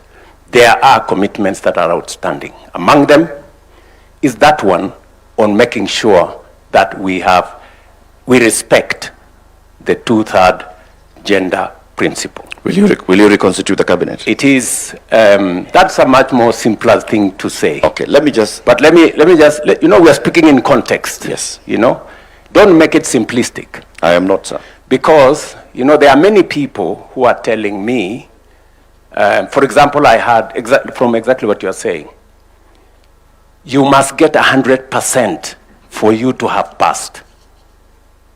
I don't think that is fair to say, for you to have passed, you must get 100%. I think what we are saying is, have we in the collective assessment of the people of Kenya. Yes. Have we kept our part of the bargain substantively? You remember I used the words progressively in my statement several times. Yes. Have we made progress progressively? Yes, we have done. Have we done 100%? No, we have not got 100%. Some of it, as was said here by leaders, is work in progress. And its attainment may not happen today, just the same way the court has ruled that Parliament is unconstitutional because of the 2/3 gender rule. Yes. That determination was made by court, I think, almost 5 years ago, 6 years ago, to be exact. But it's work in progress, you know. I did make proposals myself to Parliament on how we could attain the 2/3 gender rule. It is still work in progress in Parliament. And I think progressively, without being too aggressive against ourselves, that is work in progress. Thank you. Thank you, Your Excellency. I want to move to my leadership, the Honorable Chief Justice. As head of the judicial arm of government, the judiciary, we the people, created the judiciary and wanted the judiciary to be the ultimate arbiter and the one that upholds constitutionalism and the rule of law in this country.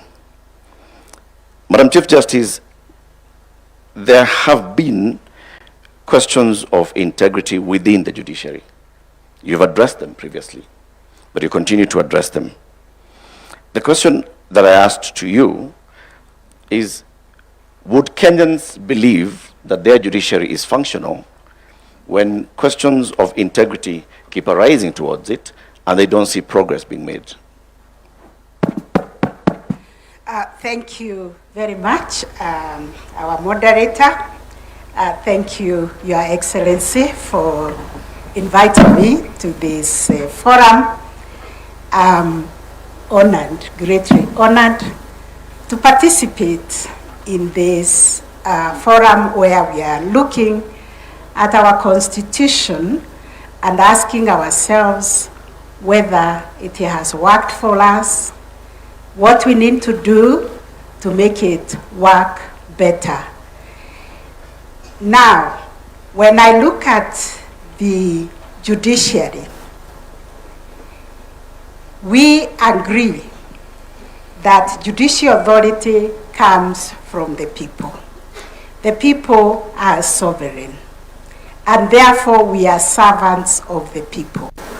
And whatever we do in serving them, we always ask whether we are meeting the expectations of the people, whether we are responding to their expectations, whether justice is truly a lived reality in Kenya. So this Constitution has really strengthened the judiciary, because now judicial independence is constitutionally entrenched. But we take it that judicial independence goes hand in hand with accountability. We ask ourselves whether in the way we deliver justice, are we reaching out to every Kenyan? Can every Kenyan access justice? And that is where we begin, Latif, to tell ourselves that delivery of justice services is like any other service. And therefore, we have a duty to reach to the very last mile with judicial services.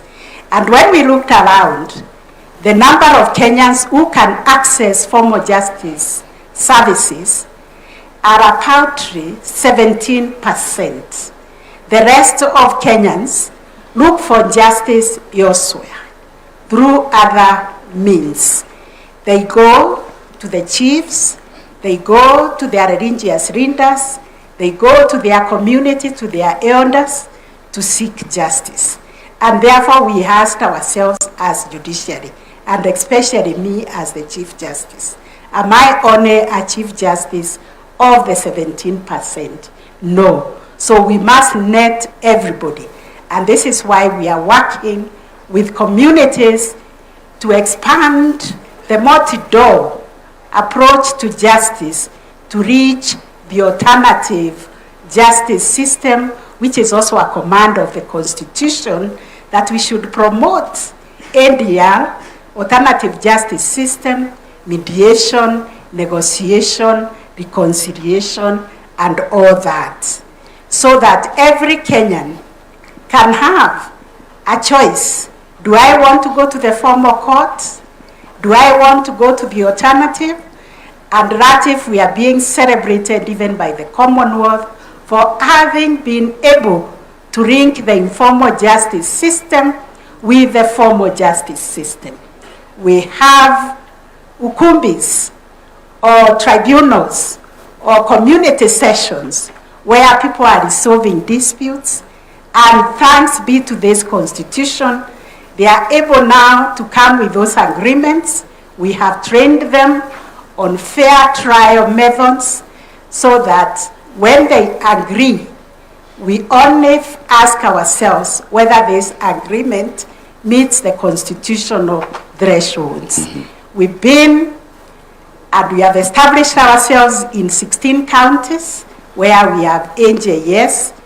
We have court-annexed mediation now in over 120 court stations where people can opt for mediation, negotiations, to agree on their disputes, and we are adopting those disputes as the orders of the court.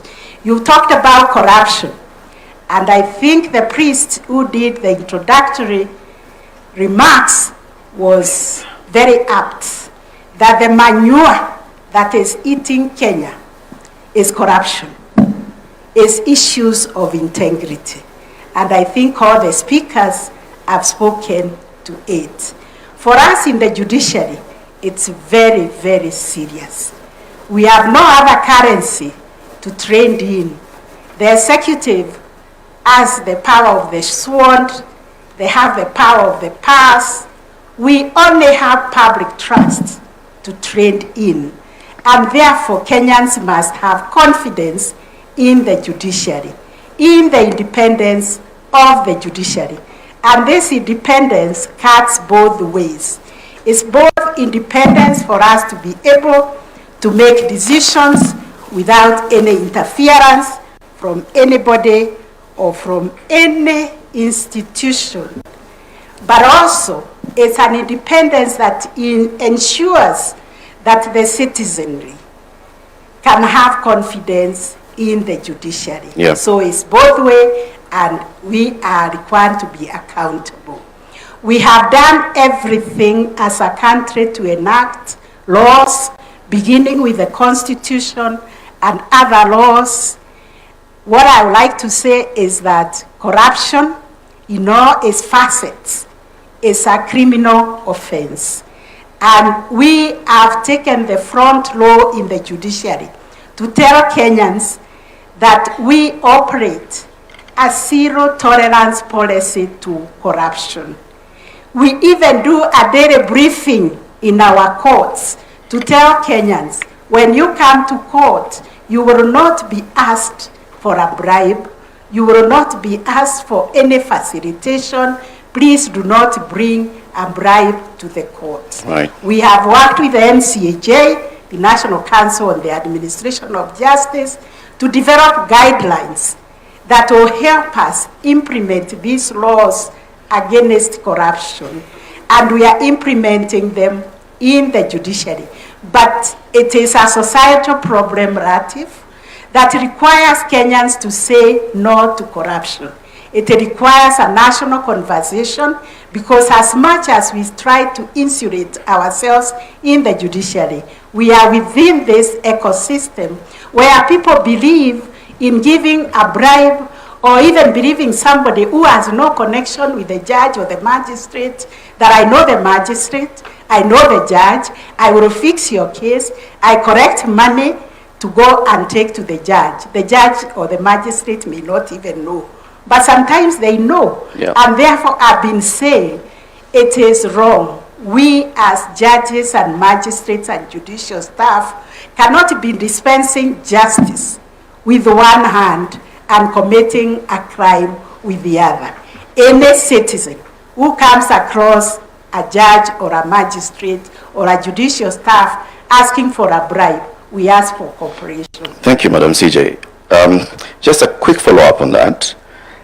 Citizens told the Ethics and Anti-Corruption Commission in their EACC 2025 survey that court magistrates attract the highest average bribe, apparently 164,000 shillings. Now, the question I want to ask you now that we are now introspecting 16 years in, can the judiciary really police and weed itself of corruption? Yes and no, by everybody who has taken a oath of office to defend the Constitution, to defend the rule of law, to say no to corruption. But out there are many people posing as agents of the judges. They are the ones collecting money to bring to the judiciary. And Kenyans themselves, why are they giving money to come and bring to the judiciary? So we alone cannot, because like me as the Chief Justice, with my two eyes, corruption, I was told, is like, is it sodomy or is it, what offense takes place, adultery, which takes place in the dark places. So with my two eyes, how can I know who is negotiating a bribe in their houses, in their chambers, in the hidden places where they do those things? So it's a societal problem, Latif, that we all need to embrace and say no to corruption. Say the manure that is eating Kenya, like it happened in New York, is corruption. Thank you, Madam CJ. And therefore, we need to say no to it. Asante. Thank you very much, Madam CJ. I want to move to the National Assembly, represented by the Deputy Speaker, the Honorable Gladys Boss. When we, the people, created the legislative arms of government, and Parliament in particular, we created a Parliament that would represent us, that would create laws that we'd follow, and that would oversight the executive. Many complaints have been made in the public about the Parliament's role of oversighting the executive. Not just the 13th Parliament, the 12th Parliament, the 11th Parliament under the 2010 Constitution. Is Parliament, as constituted, maybe politically or otherwise, able to properly oversight the executive? Thank you, Latif. And before I answer what your statement comes from, I first want to say we are here to discuss Katiba at 16 and what we have done as the National Assembly to implement the Constitution. So let me start with that, because that's our business today. If you look at Article 43, which the President has spoken about very passionately, on the issues of health, if you look at the Social Health Authority Act, Parliament, National Assembly passed it. If you look at the Primary Health Act, it was the National Assembly that passed it. If you look at the Emergency, Chronic and Critical Illness Fund, that is the National Assembly. If you look at the Digital Health Act, that's the National Assembly. So on the issue of health, under Article 43, we have made our part. On education, currently we have several laws. We have already, just yesterday we were debating the an amendment to the Basic Education Act, because again, that's a right. It's a socioeconomic right under Article 43, and further to that, there's more amendments that are going to the Higher Education Loans Board, the Tertiary Institutions Act, the Education Assessment Act, and so on. All those are ongoing. If you look at the right to water, Again, we passed the National Water and Storage Authority Act, and that is already in place. If you look at the issue of housing, the Housing Levy Act was passed in Parliament. If you look at the changes that were made to our savings at the National Social Security Fund, again, that law was amended by Parliament to be able to allow an increased amount so that we can have increased savings in the country, so that we are not borrowing money from other countries, but we can borrow our own citizens' money. If you look at Social Security, on the money that is given to senior citizens by government, again, that took an act of Parliament. So we can categorically say that as the National Assembly, on the manifesto of the Ruto administration, we have been able to do our part. On the issue of the right to food, again, when you see some of the programs and some of the laws that we are passing, is to ensure that we are able to attain the issue of food security. The courts on many cases has castigated Parliament over public participation, and that's why the Public Participation Act is currently before the House and has gone to the Senate. Again, the National Infrastructure Fund, that's an act of Parliament. The National Sovereign Fund Act, that's from the National Assembly. The government-owned enterprises, that's also that. And just to tell you that Parliament is sensitive to the people, because we represent the people, and that's what the spirit of our Constitution says. When we had the crisis in the Strait of Hormuz, and the prices of fuel was going to go very high, immediately, in exactly 1 day, we sat until midnight and amended the Value-Added Tax Act to be able to bring the price of fuel to at least an acceptable level. So yes, Parliament is doing its part to be able to implement the Constitution. On the matters of oversight, every single day, when we are not sitting in plenary, we are calling to account the executive. I know that the Auditor General was here, and yes, you many times hear the voice of the Auditor General when she has audited a certain institution. Most of the time, it's announced publicly, even before it comes to Parliament. Remember, it does not end with the Auditor General. That report, the Auditor General must bring to the National Assembly, then the relevant committees review them, and then are able to give sanctions where required or give recommendations where required. In the past, Parliament was behind in about 6 or 7 years. But today I can confirm to you as chairperson of the Liaison Committee, the chairpersons have confirmed that Public Accounts Committee is now at 2024-2025 financial year. PIC, the same thing. So we have managed to review the reports. And the challenge had been before that there was only one committee dealing with it. After that, the PIC committee was split into thematic areas so that they can be able to work faster.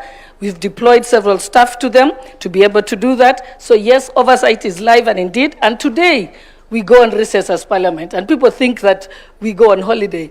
Actually, every single committee is sitting for 3 straight weeks to complete their reports, because we are also alive to the fact that it's a year. So yes, I can confidently say that Parliament has done its job, continues to do, and and we have had continuous improvement.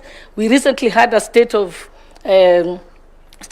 Parliament report, and we're able to see that we've done this much and we need to make certain changes. Like now we know the outstanding orders have to be changed so that we can have the Public Accounts Committee can be in four of them in thematic areas so that we can work faster for better oversight and accountability. Thank you. Thank you very much, Madam Deputy Speaker. And let's account for that. Parliament has passed legislation. The question is, has Parliament processed legislation or passed legislation? When it comes to executive oversight, is Parliament oversighting the executive, or is Parliament, for lack of a better word, tapping the executive on the back? Not or at on all. The wrist? I think, when you say that we are passing government bills, you must remember we have someone called the majority leader in Parliament.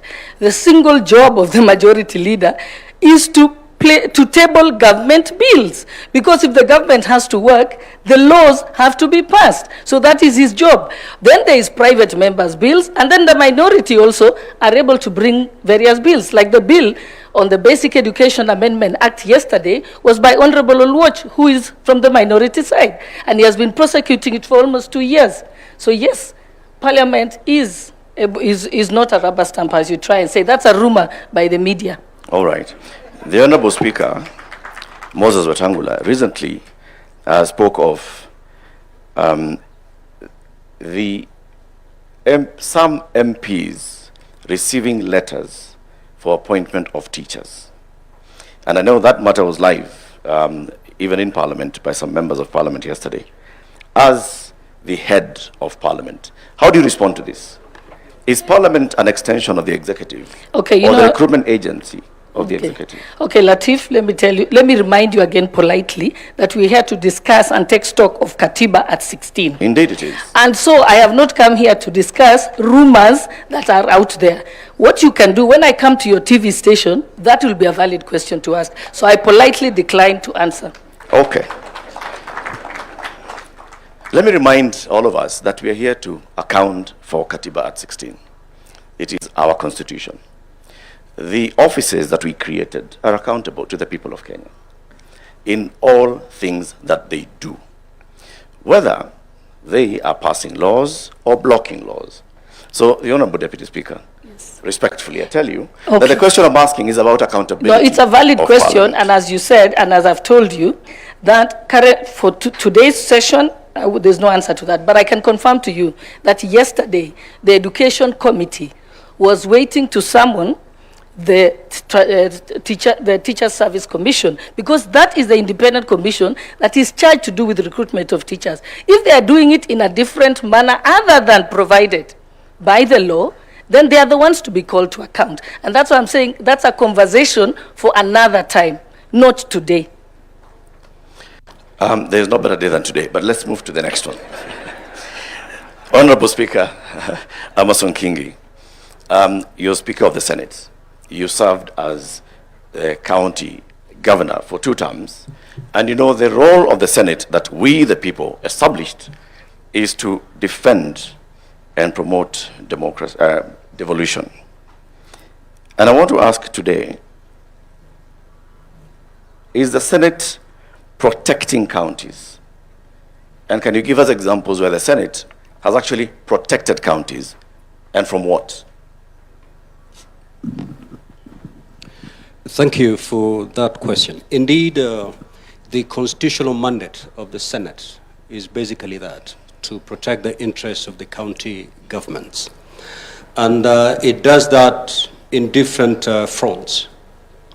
First is when we are doing the division of revenue between the national government and the county governments.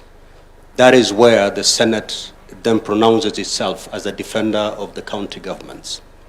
You will note that since inception of devolution, because of the the spirited fight by the Senate, the shareable revenue going to the counties has gradually been increasing.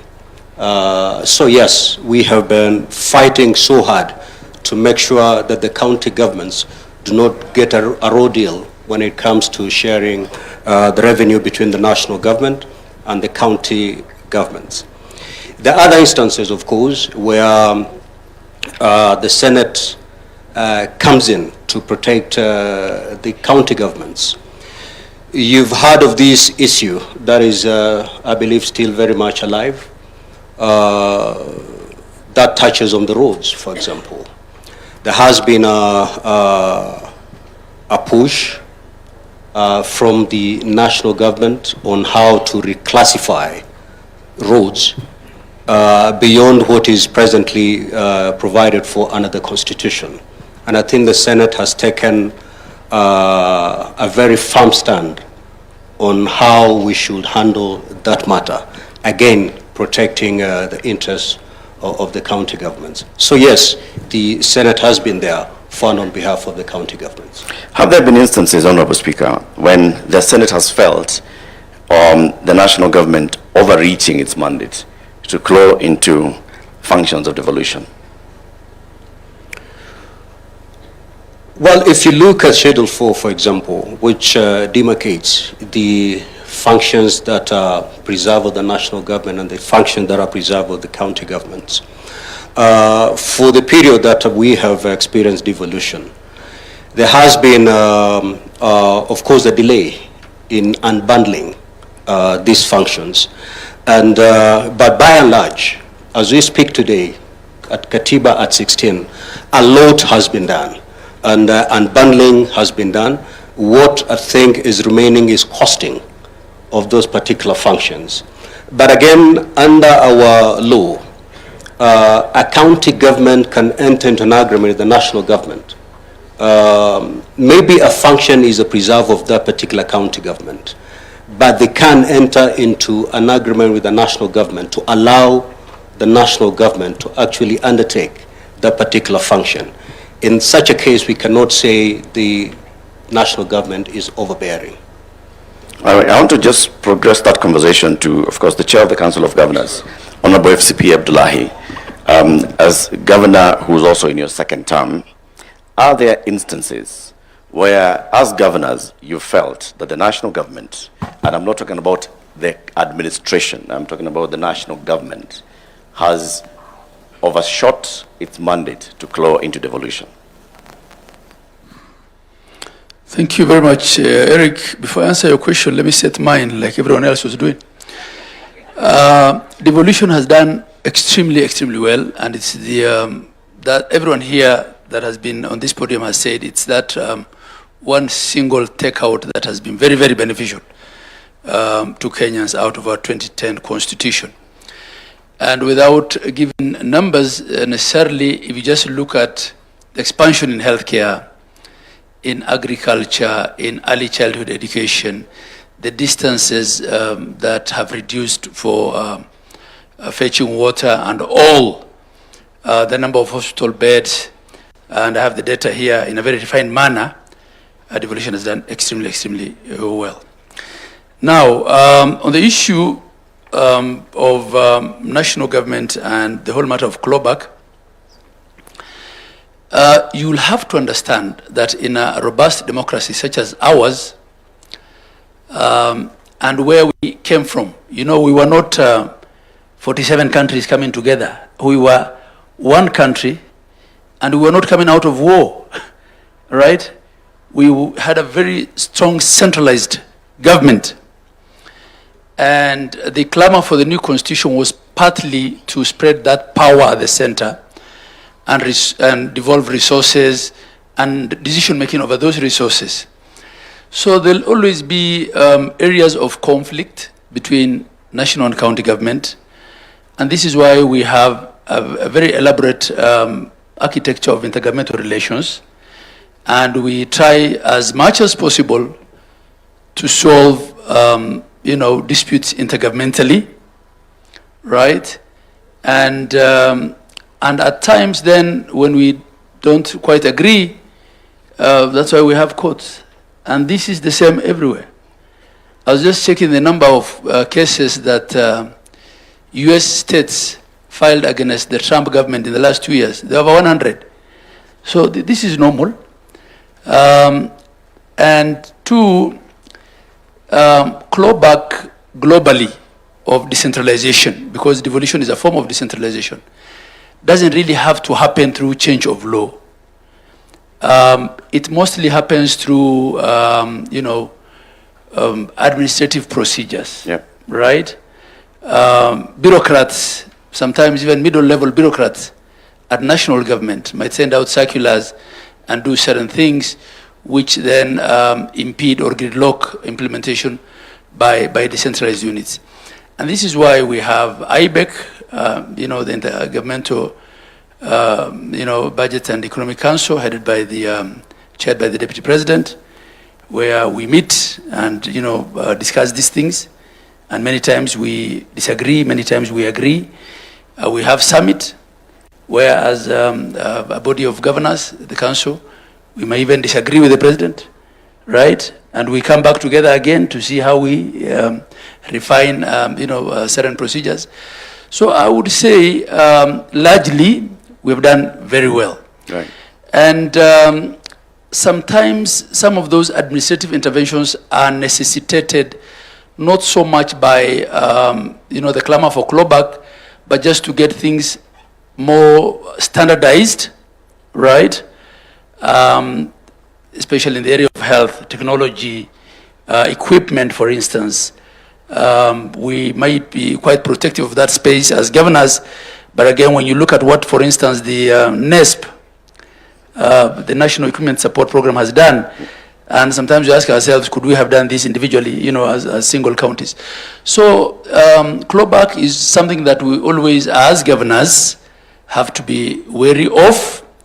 But this is why then there are these elaborate arrangements of intergovernmental architecture, and this is why also sometimes we go to the Senate and tell the Senate this is not acceptable to us, and the Senate, much as we have a lot of other differences on other things, still remains and is the key protector of counties, protecting counties against Big Brother, protecting counties against themselves. So this is part of the robust architectural framework that we have. We have over 42, I think by the last time I checked, intergovernmental partnership agreements between county and national government. And we take this through a lot of, legal procedure. We get, lawyers to look at them to see, how it could end, whether it is a clawback through the back door. And by the time we agree to sign those intergovernmental partnership agreements at a full council, then we are fairly confident that it's an arrangement that works for us. Of course, clawback is not only by national government, or the fear of clawback is not only with respect to the national government. Increasingly, it's also with the National Assembly, and because the National Assembly is also becoming quasi-executive by virtue of the funds they handle, CDF, I don't want to get to the politics of that. There's Matters Equalization Fund. It's for accountability. Right, Matters Equalization Fund. So the strict, what do you call, separation of powers between executive, legislature, and the judiciary, and especially between executive and legislature, and the realities of our political patronage. I think those are things that will be with us for quite some time.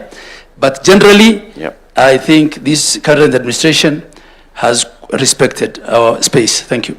We, the people, have created layers of accountability for the devolution unit, the devolved units. There's the county assembly, there's the Senate, and of course there's directly the people of Kenya.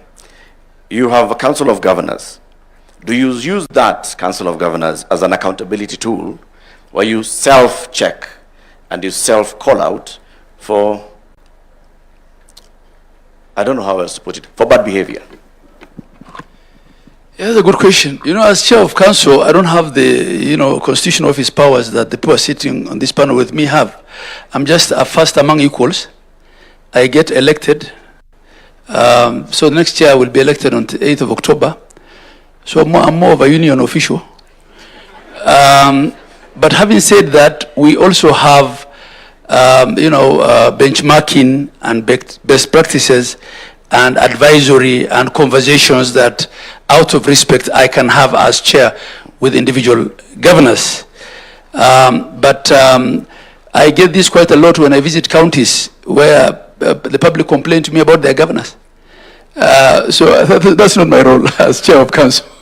But we try to do this through benchmarking, by sharing best practices, by not reinventing the wheel, and by also having honest conversations in our, council meetings. There are things I have publicly said as council chair, that as a leadership we will not, protect non-remittances of statutory reductions, or continued budgeting of pending bills. And these are conversations that we have as governors, but the architecture is not such that the COG is not an oversight body, right? It is an intergovernmental relation outfit. Thank you. It's an association, a club. Yes. And then the other question of the layers of oversight, this is a live debate that we're having now. Where does the oversight role of county assembly end, and where does that of the Senate begin? And I know there's a panelist who said county assemblies may not have, what it takes to oversight. I mean, it probably is. Then what are the requirements of being a county assembly member? Until very recently, the only positions that required any qualification was president and governor and their deputies. Everyone else could be elected with an ID. Now the courts have also said governors, like everybody else, need not have a degree.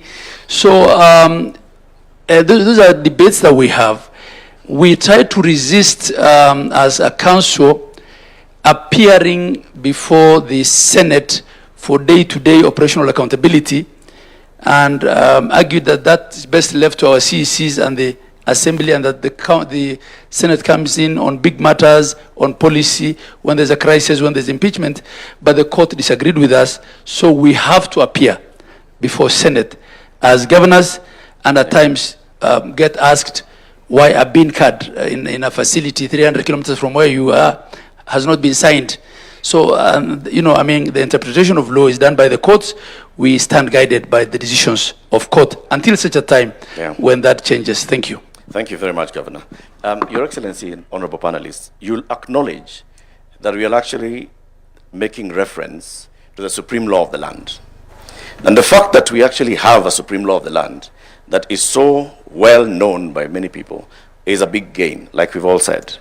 And the fact that we can have such a day to hold ourselves accountable for what we are doing with the office, the high office that we've been given, is also a big plus. I'd like to come final round as we conclude this panel to look at institution level and the Constitution. And I'll start with you, Honorable Deputy Speaker. You understand this Constitution very well. You participated in making of this Constitution well, as did the President and the Honorable Speaker and the Honorable Chief Justice, everybody. But looking at the Constitution as it is now, and the institution of Parliament as we have created it, are there aspects of the Constitution that we have not gotten to the full realization of, whose benefits we are not yet reaping from Parliament? And are there ways in which the Constitution ties your hands as representatives of the people? Thank you, Latif. When we take the oath of office, we swear to uphold and protect the Constitution. It's an obligation under Article 3 for every Kenyan, including yourself. You're bound to protect, uphold, and defend the Constitution. So that is something we must do. But as legislators, yes, there's ongoing discussions constantly. We have a committee on a Constitution Implementation Committee in Parliament. Its job is to constantly review various departments of the executive to find out if they have implemented the Constitution. So they are constantly bringing reports, and a lot of them, a lot of their recommendations have helped because they are able to look at the list on the schedules, what should have been implemented by what date, and they are ensuring that that is actually happening. So that is the role of Parliament. So Parliament can't just amend the Constitution, but our job is to have the Constitutional Implementation Oversight Committee. But yes, there is also conversations in the Justice and Legal Affairs Committee. I know which I sit on, when we have met the Electoral Commission and so on, and other arms of government, they say this probably needs to be changed. And what we have done is we normally give that report of requests to the Implementation Committee, and they are keeping a bank of that, so that when the time comes, when the Kenyans think that we should change the Constitution, there will be a reference book and a reference document. So that is available in Parliament. And they've also taken stock of what needs to go to a referendum and what can be changed under parliamentary initiative. What fruits are we not reaping from this Constitution? Sorry? What fruits are we not reaping? Are there any fruits that are contained in the tree of the Parliament that we are not enjoying yet? Within Parliament or the Constitution? As the people of Kenya, we the people. No, I think, like I said, having a Constitution is not an event. It is a process. So we are walking that journey now. And that is why I want to thank Your Excellency for convening this, because this is a time for self-reflection as a country. It's giving us a chance to make this a conversation.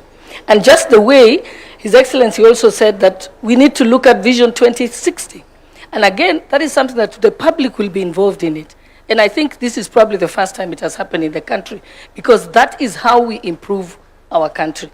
Thank you. Thank you, Honorable Deputy Speaker. Honorable Speaker Kingi, what are we not getting out of the Senate? Well, I think you're getting everything from the Senate. What more could we get out of the Senate? One area that we felt as a Senate need to be, clarity ought to be brought to bear is the mandate of the Senate and the working relationship between the Senate and the National Assembly.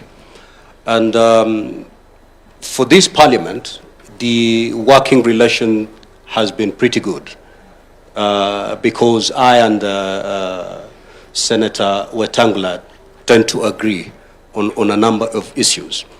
But take, for example, the last Parliament. The Speaker of the Senate and the Speaker of the National Assembly are not seeing eye to eye. So we do not want to see this based on personal relationship between the office holders. We need a clear law that would define how these two houses work. And that's why the Senate has come up with a constitutional amendment.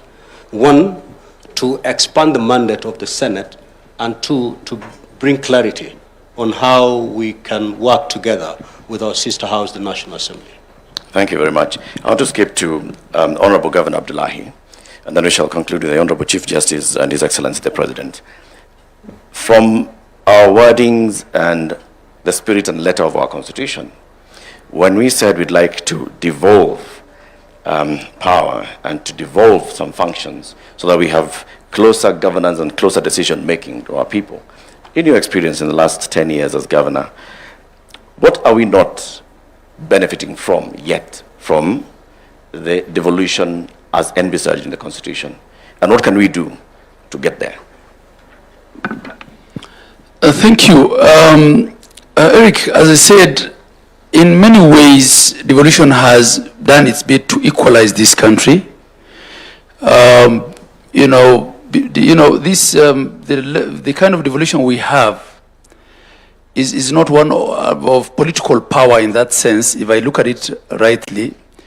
It's one of economic devolution. It is of service delivery, the things that matter.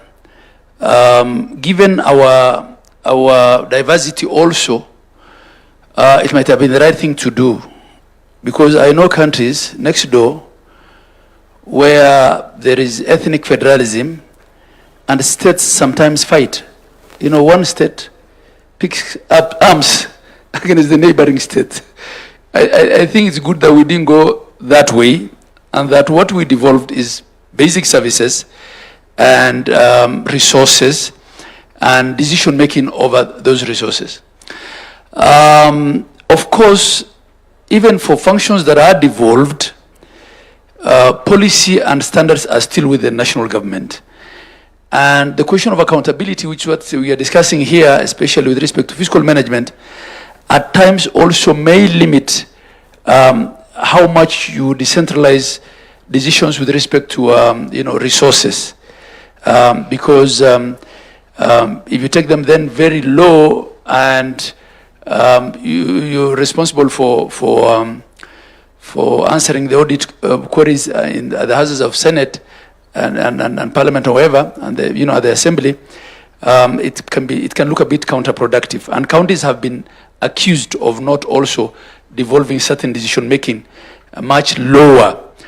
I think the other thing that I'll probably speak to is the nexus between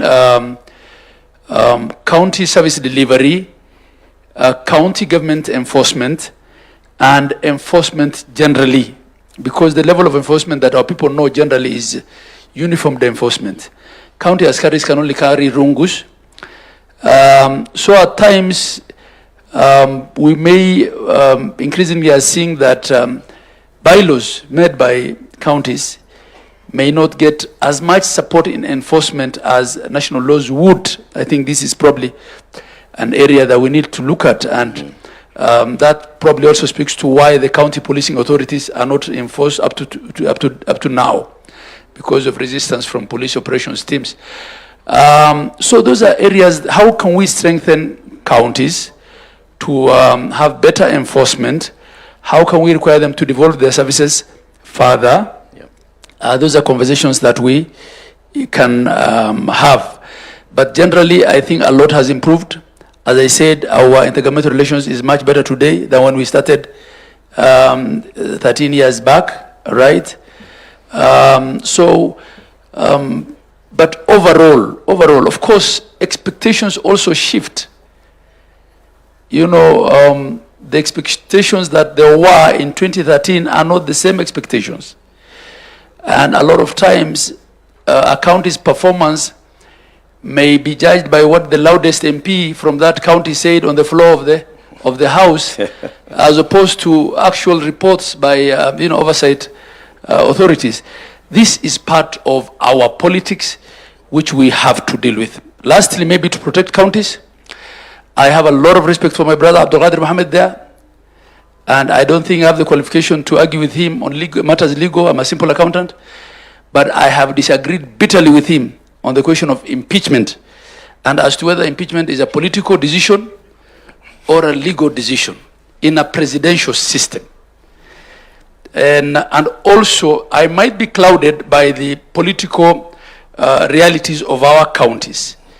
We have had a governor who was impeached before she formed her cabinet. And she kept being impeached until she was finally impeached, right? And had to go home.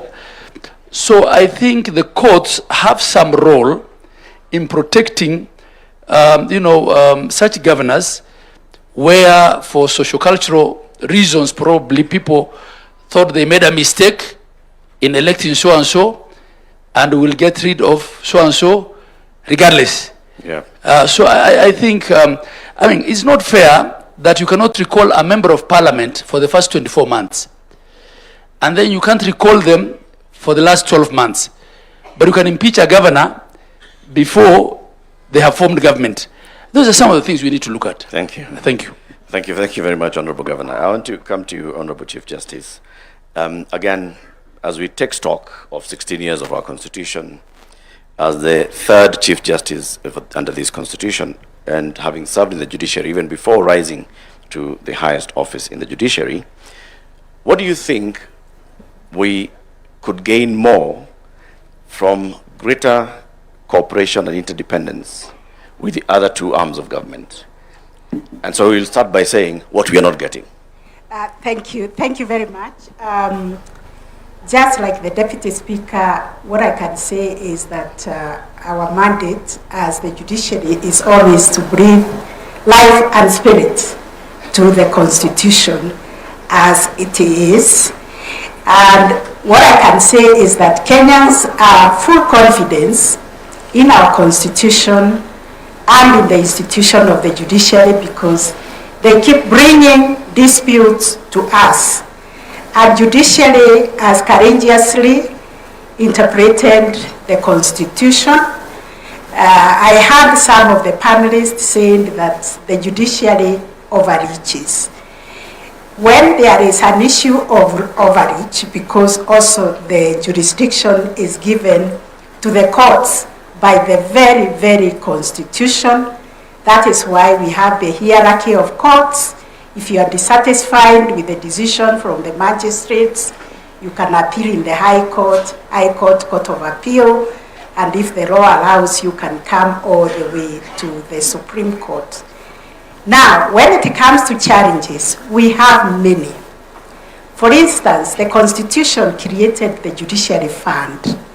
And I'm surprised that if you did not ask the other colleagues what they are doing about corruption. Judiciary gets only 1% of the national, actually less than 1% of the national shareable budget.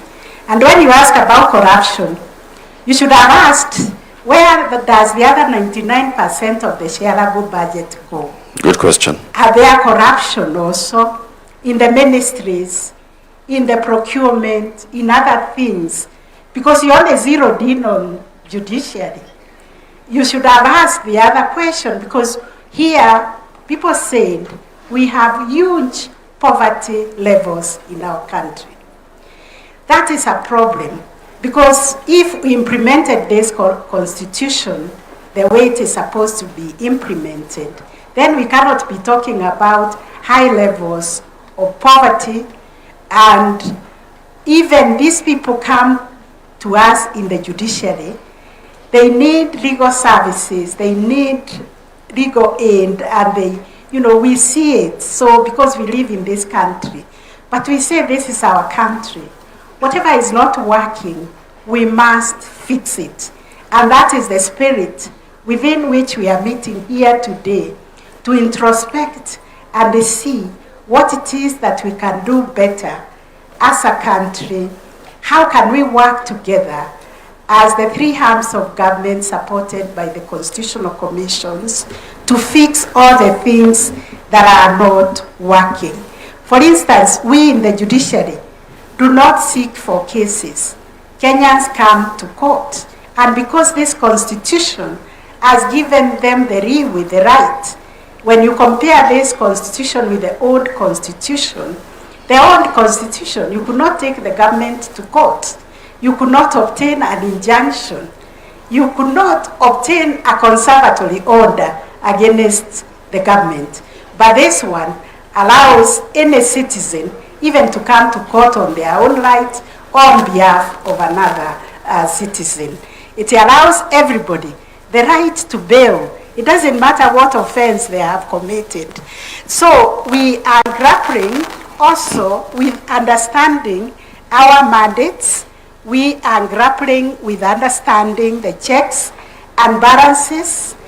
But what I can say is that we need to sustain this institutional dialogue. Right. Because at the end of the day, we are all serving one Kenyan. And one Kenyan who is failed in the delivery of service anywhere, be it at the police, be it at the court, be it in the hospitals, they say the government has failed us. So we have to continue with this dialogue and see where we need to put resources. In the judiciary, you can see the Supreme Court. It looks actually very dilapidated. Your Excellency, you renovated the State House recently. Look at the Supreme Court. We need institutions that can even reflect the power, the authority, and the mandate that is given to the institution judiciary.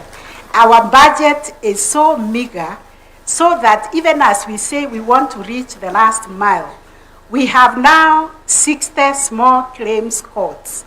Everybody in the 150 court stations we have is asking for a small claims court, because this is how you reach the ordinary mwananchi. But the budget does not allow us to do that. We are required to have courts in every sub-county, and that I understand it to be a constituency. We only have 150. We still have a long way to go. And this is because of the budgetary constraints.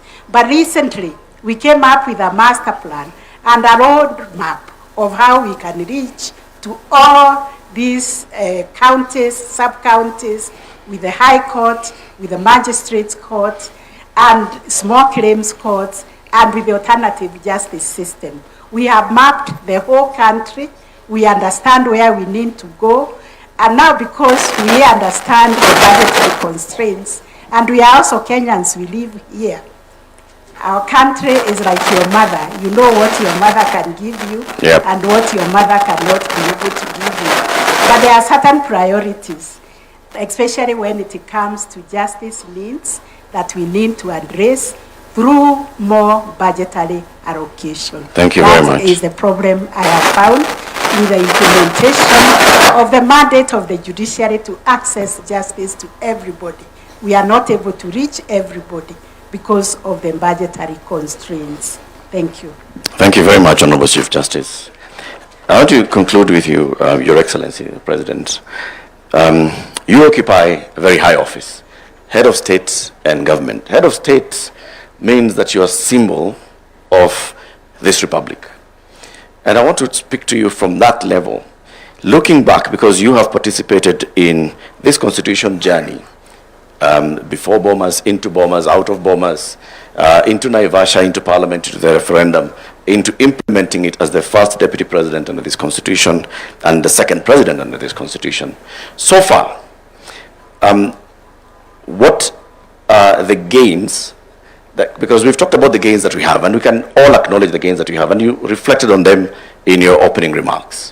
What are these things that we are yet to realize, we the people?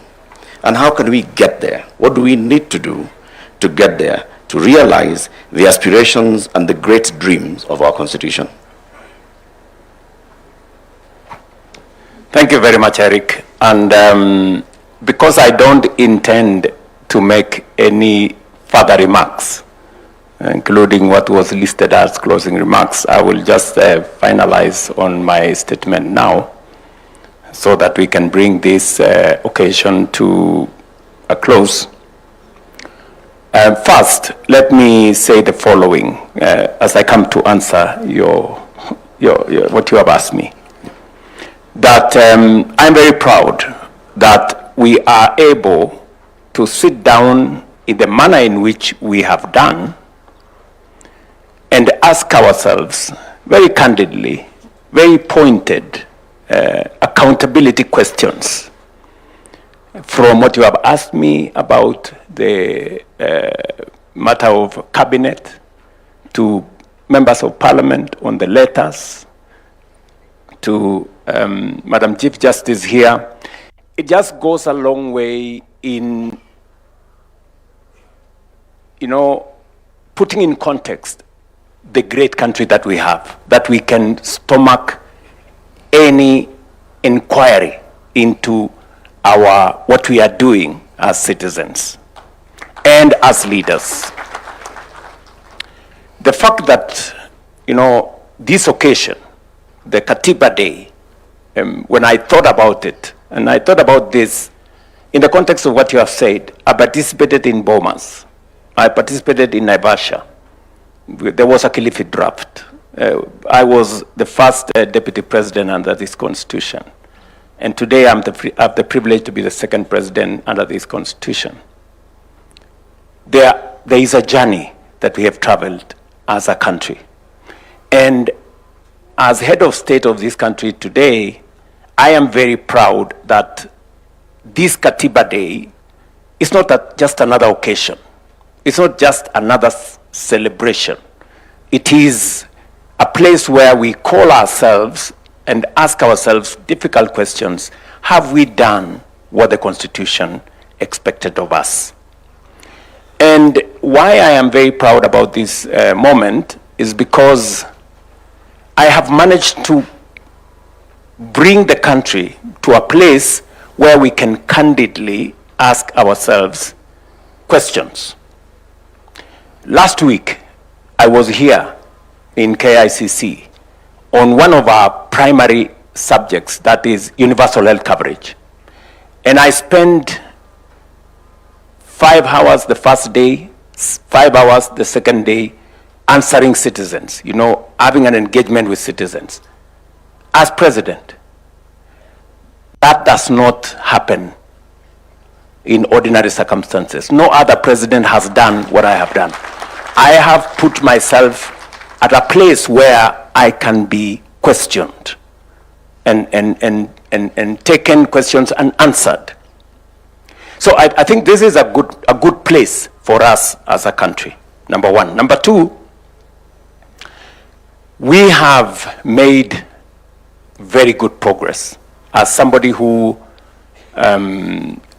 worked under the old constitution and the new constitution, I can proudly say, as others have said here, Mutava Mushimi, all the other good people, including Abdikadir and all the other people, that we have made progress. Of course, we could have done better, but that does not discount the progress that we have made. In different spaces, devolution, for example, which is probably the biggest gain that this constitution brought there are many arguments as to whether devolution has worked or has it not worked. From where I sit, I think we were right to have devolution. Devolution has served this nation. Could it have been better? Yes. Are there challenges? Yes. But that does not discount what devolution has done to our country. Specifically, you know, for example, the biggest subject, health. I see many people trying to argue that maybe health should be reverted to national government. I am completely opposed. I think health is in the right place in county governments. Why do I say that?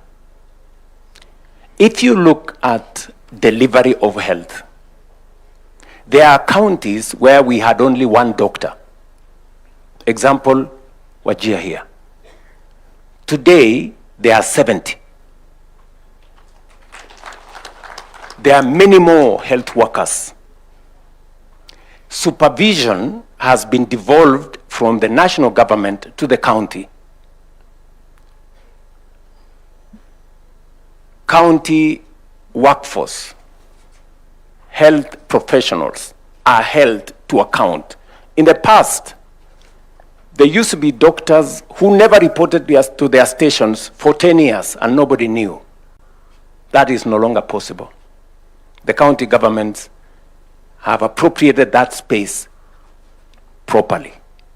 And so, have they done many other things better than was the case in the old system? Let me also say, having served as the first chairperson of the Intergovernmental Budget and IBEC, that we started off with a lot of territorial fight between the national government and the county government. And rightfully so, because there was still a hangover by the national government to try and control counties. And then there was also, you know, a bit of that, I must admit. But progressively, we have come to appreciate that there are roles assigned to counties, there are responsibilities and mandate assigned to the national government. And that way, we have found a way of living together. In fact, I have had a wonderful 4 years working with county governments. Maybe because I had the benefit of what happened in the last 10 years. And we have signed, as Abdullahi has said, many intergovernmental participation agreements. We have done, for example, the registration of farmers, which was a very big thing. Now we have a register of all farmers. It was a joint project between national government and county governments. We have community health promoters. Today, we pay community health promoters jointly. The community health promoters are doing a fantastic job. Today, we have signed an intergovernmental partnership agreement on matters health. I would have chosen, for example, to say health is a devolved function and I should have nothing to do with it.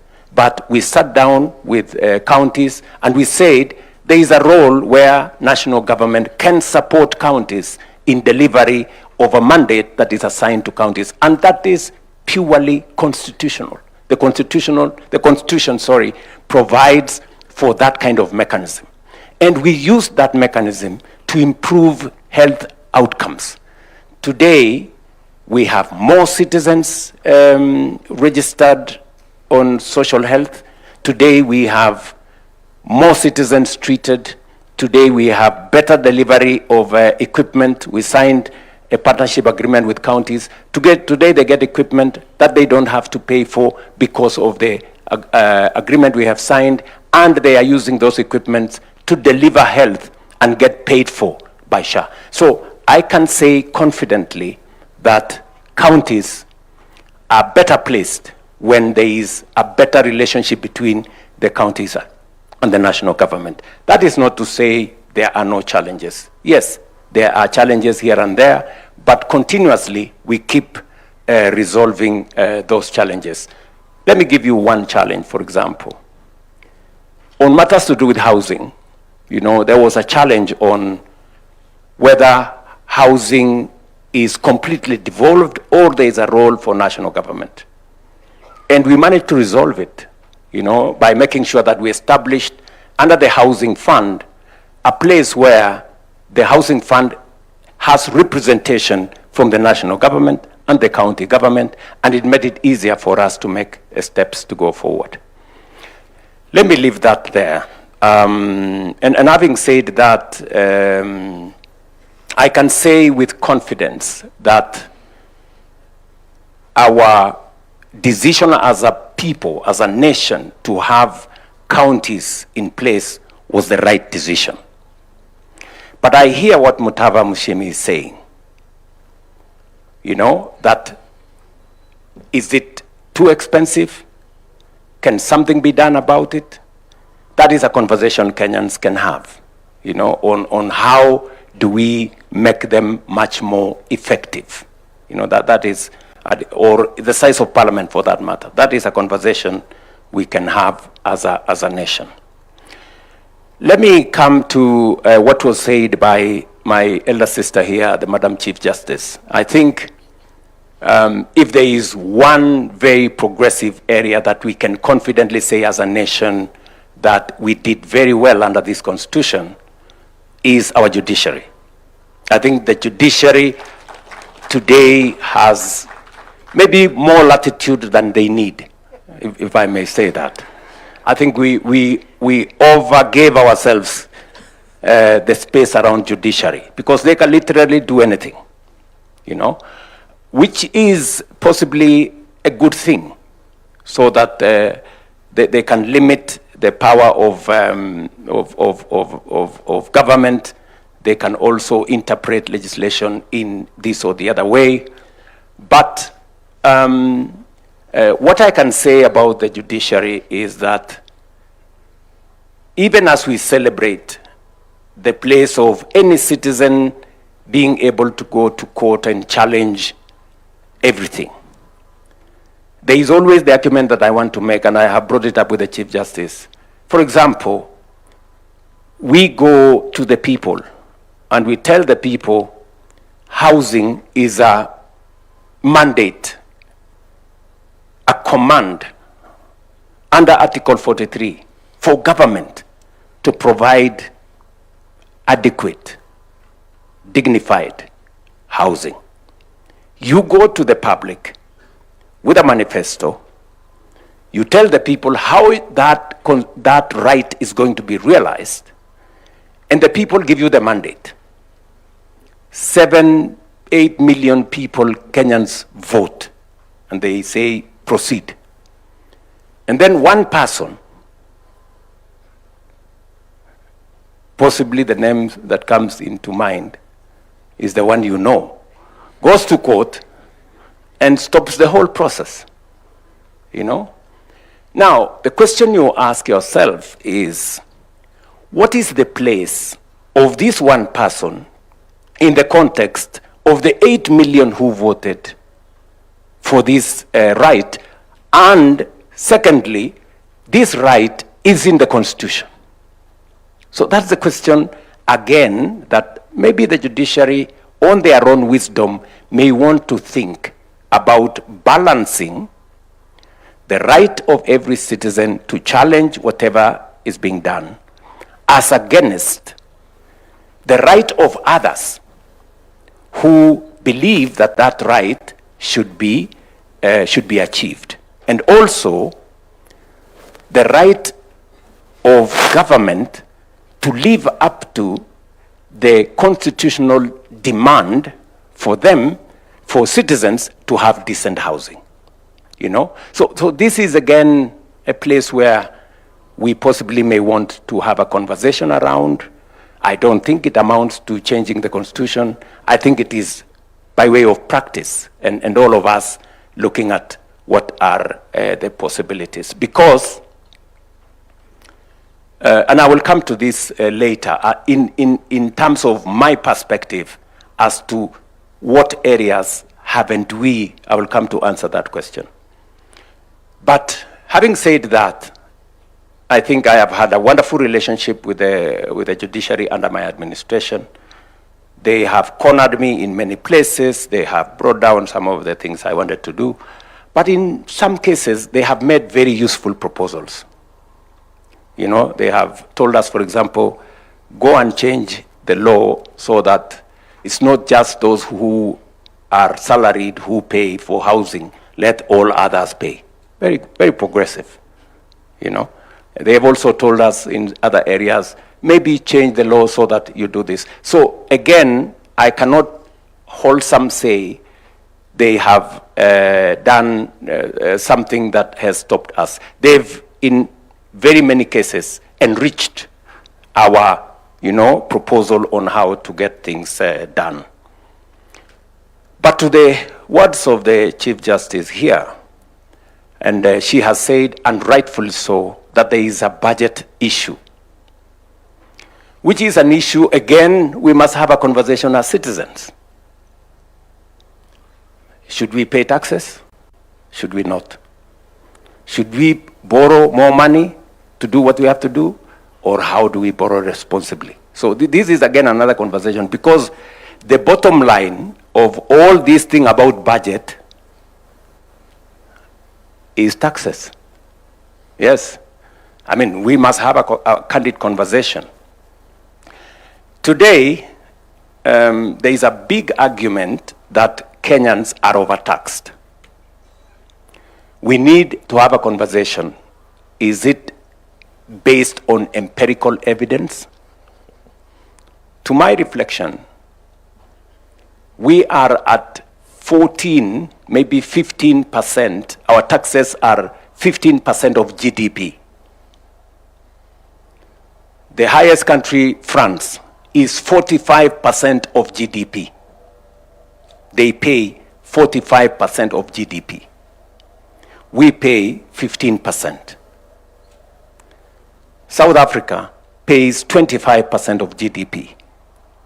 So is the argument that we are overtaxing ourselves right, or is it not? And is it possible for us to provide for every service that we need without thinking of where we are going to raise the revenue for us to do that? This is, again, another conversation that speaks to what Mutaba Mushimi was saying as to affordability of government. But to my defense, I can say here that we have increased the budget for the judiciary from 18 billion when I came into office to 30 billion today. We have almost doubled the budget. That's the correct position. Under my administration, I think, together with the Judicial Service Commission, we have hired the highest number of judges any administration has hired. In my 4 short years, I think, Madam Chief Justice, I think you, myself, and your JSC has hired close to 100 judges. So we have made a contribution. Maybe we have not reached where we should. I sympathize that the building at the judiciary is not in very good shape. But I don't know whether you really want to renovate, because you have to be ready for the consequences of renovation. The audit out there is very vicious. You know, you don't know how much shit I've gone through on lectures on whether it was the right thing to renovate the State House. I've tried to make argument that this place was leaking. This is the address of the people of Kenya, any citizen, but I don't know whether I've succeeded. So as you think about renovating and rebuilding judiciary, I will warn you that there will be consequences for that. But I guess you have the mettle for it. And I think with the new facility that we have negotiated with yourselves and the World Bank, we now have a facility of about 20 billion shillings to be able to rethink about how we can empower the judiciary to do more. I think we have done a couple of other things, including looking at the retirement benefits of judicial officers, their transport, and many other things, which I don't want to say. But I think we have tried to make a contribution in that direction. Let me say finally that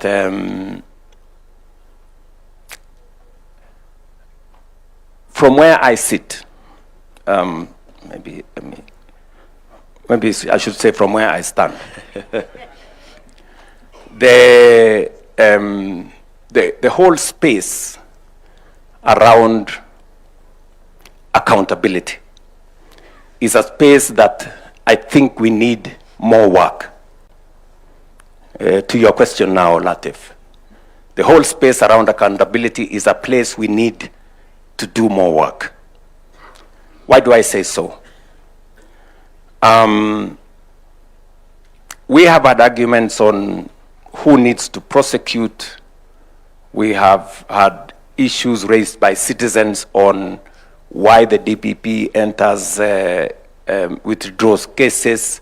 We've had issues, what the chair of the Ethics and Anti-Corruption has said here, on prosecutorial powers to be given to the EACC, the delay in the processes. There are too many processes that ultimately that becomes a challenge. I think those are very valid, even from where I sit. These are very valid proposals that we must internalize and do something about. But having said that, there is more that we can also do by way of prevention.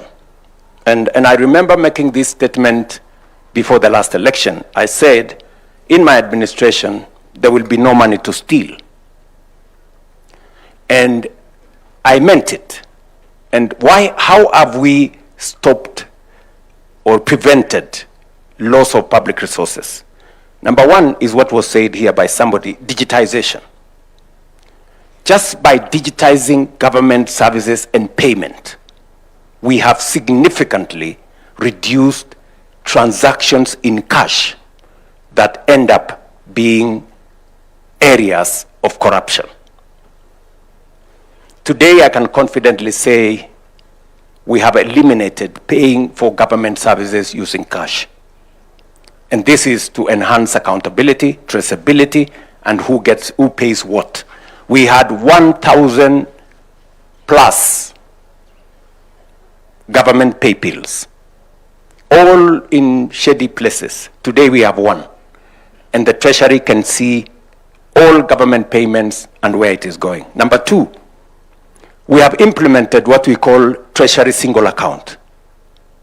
Treasury Single Account enables government to see how much money we have in which places and how much idle money there is in government.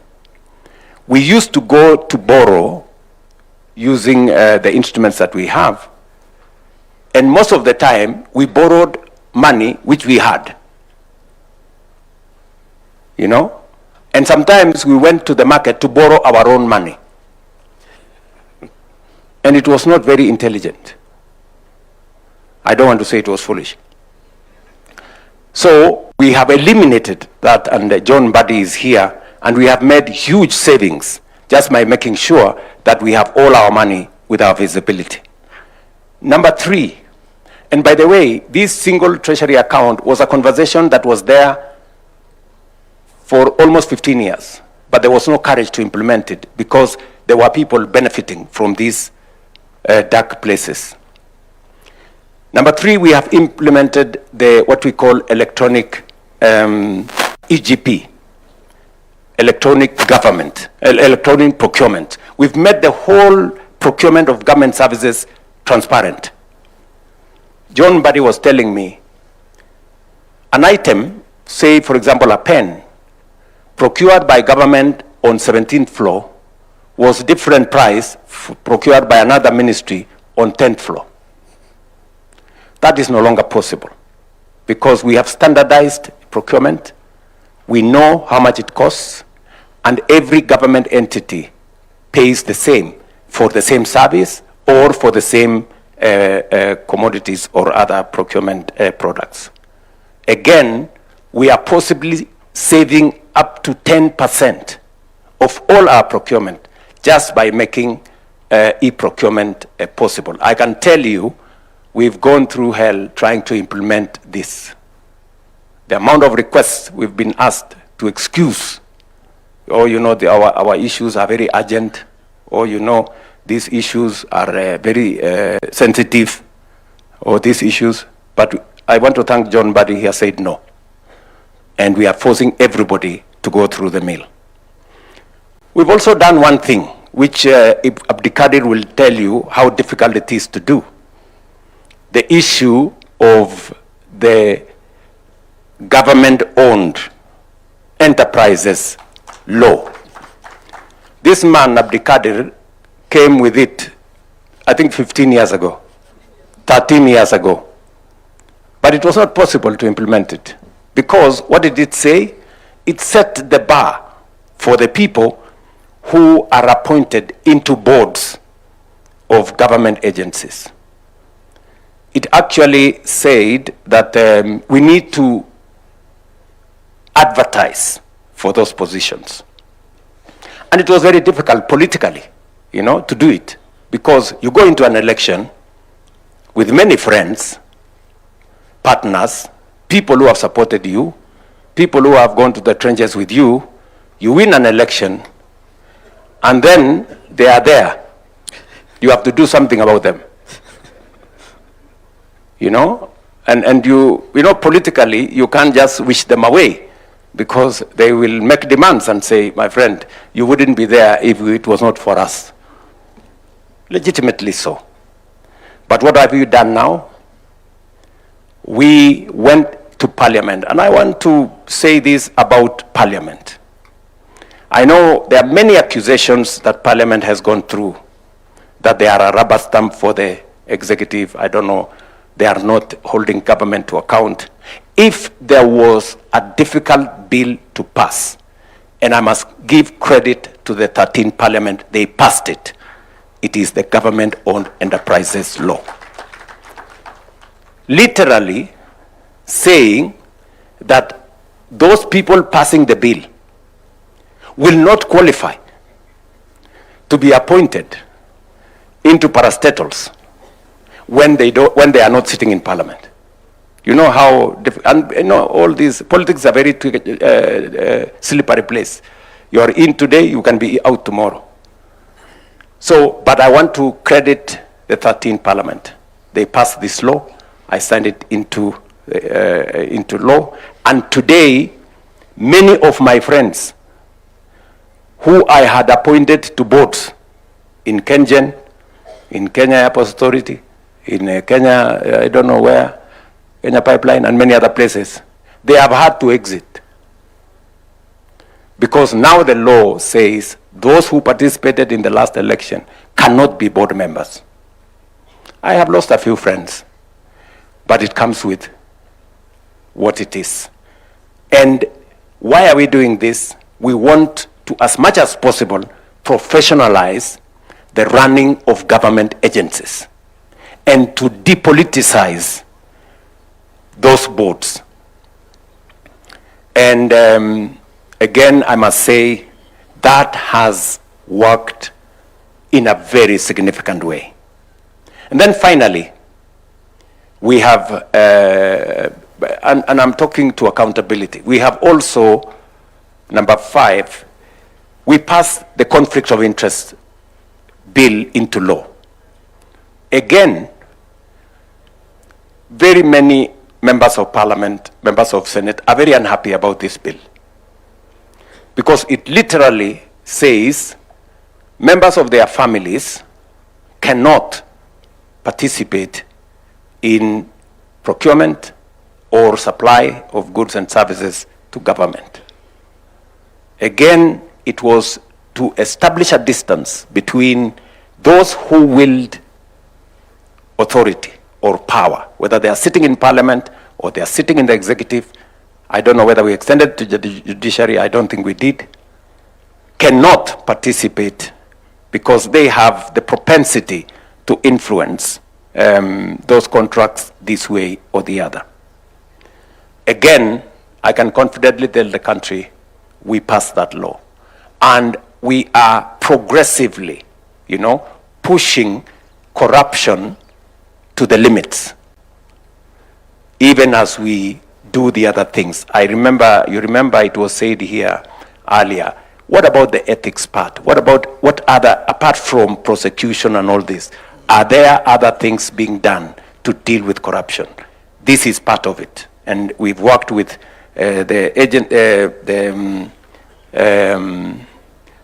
criminal justice system to work on this. And then allow me to say two final things, which, speaking to what the other panelists have said, I agree entirely with the assessment of Mutava Mushimi on the subject of us having and what we are doing about poor people in our country. That there is a message that Mutava Mushimi is saying, that those of us in positions of responsibility, myself and these great people and all of you seated here, which we cannot lose focus on. What are we doing about equity? How are we working to make sure that every citizen has meaning in Kenya? It's okay, for us to defend our salaries, for us to demonstrate, ask for more salaries, but what about the people who have no salary? What about the people who have no jobs? What about the poor people? This is something that we must pay attention to. There are some people, and I'm afraid to say this, that believe that they are citizens who are born to be poor. I think that is tragic. Because I hear arguments when I was pushing for the housing levy. And many people were telling me, how is it our business to make sure the people living in slums who have no decent dwelling places, how is it our business to assist them to get decent housing? It's a very, reasonable question, but looking at it from the other side is very callous. I mean, it shows how insensitive we are, that we have people who live in slums, that it doesn't concern you that there is a citizen who uses a flying toilet. It doesn't concern, you're not bothered. I mean, you really have to have a heart of stone not to think about fellow citizens who have to pay to use a toilet. I mean, it is something that must concern us. And that is, I think, what my good brother there was saying. Or a citizen who decides to stay at home, they are sick, but they prefer to stay at home and die because they have no means of getting medical treatment. I think that is something that should concern us. And as a result, it takes me to the place where we've not done very well.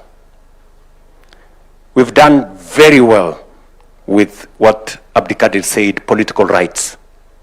We are a robustly democratic country. We vote whoever we want. We can picket, we can demonstrate, we can do whatever, literally, whatever we want. That we have done very well, and we must credit ourselves for it. But there is the other side of it. What have we done to make sure that every child will go to school? Everybody has medical attention. we have decent housing, we have eliminated hunger, and we have done all the other constitutional commands. That is the place that we haven't done very well. And that is where we must focus going into the future.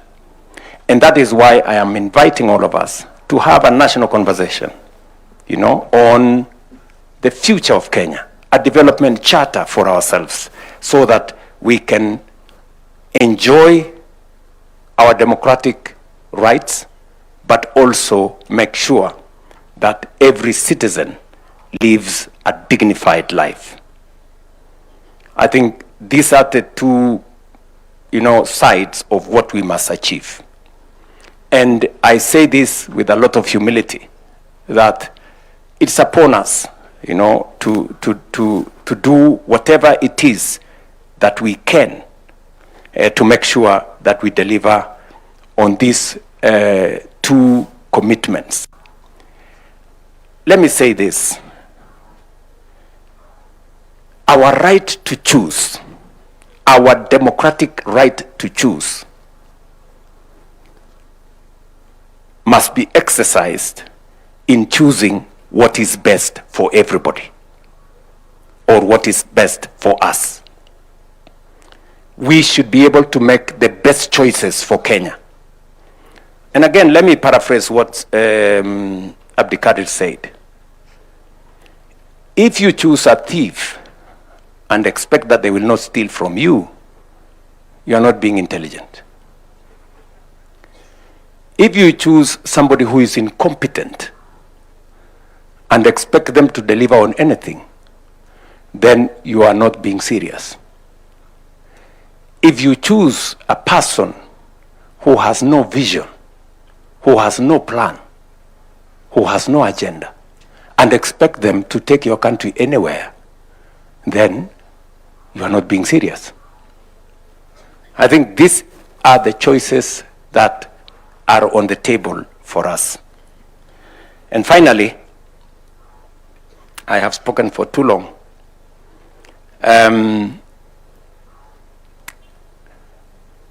Why I like this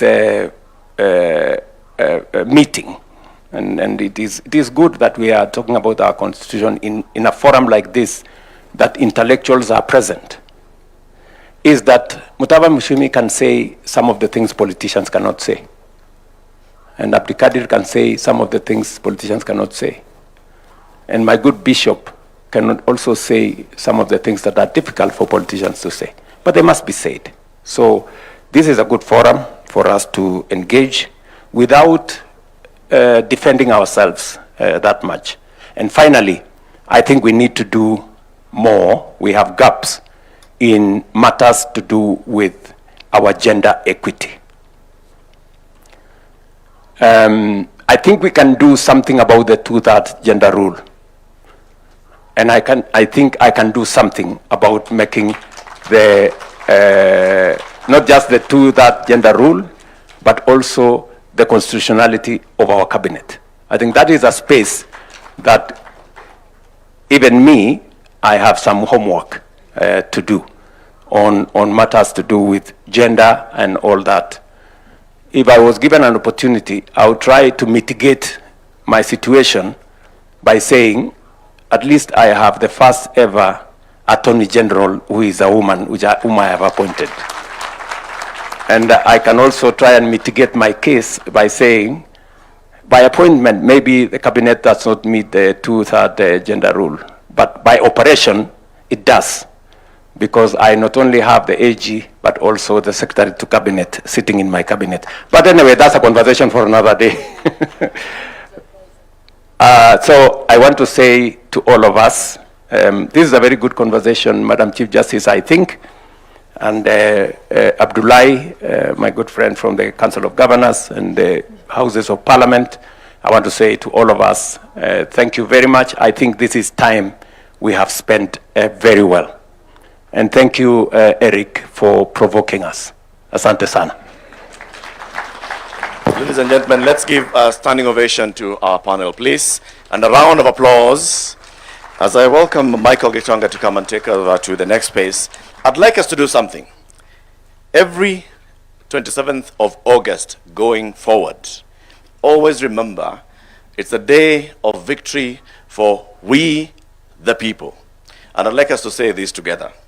16 years ago, we, the people, gave ourselves this constitution. And our head of state went ahead to say, our responsibility today is to fulfill its promise and build a democratic, prosperous, and transformed republic. So repeat after me. Our responsibility today is to fulfill its promise and build a democratic, prosperous, and transformed republic. Thank you very much, Your Excellency. Thank you very much. I'll request that we remain standing, and as His Excellency takes back his seat and the panelists, kindly let's take back our seats.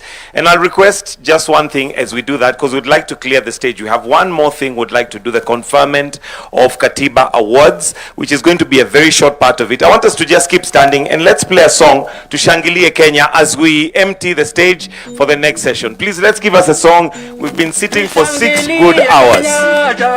Letu tukufu Kenya tunayoipenda, Kenya nchi tunayoipenda, tunajivunia sana tukijiita wa Kenya, nchi yenye baraka, Kenya nchi yenye baraka, tumekomboa Kenya taifa letu tukufu, tumebadili mwendo.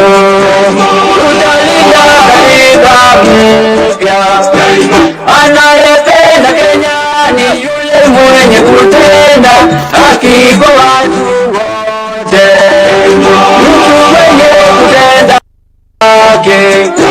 Na ukipenda Kenya ujitengane na mambo yenye kuvunja amani.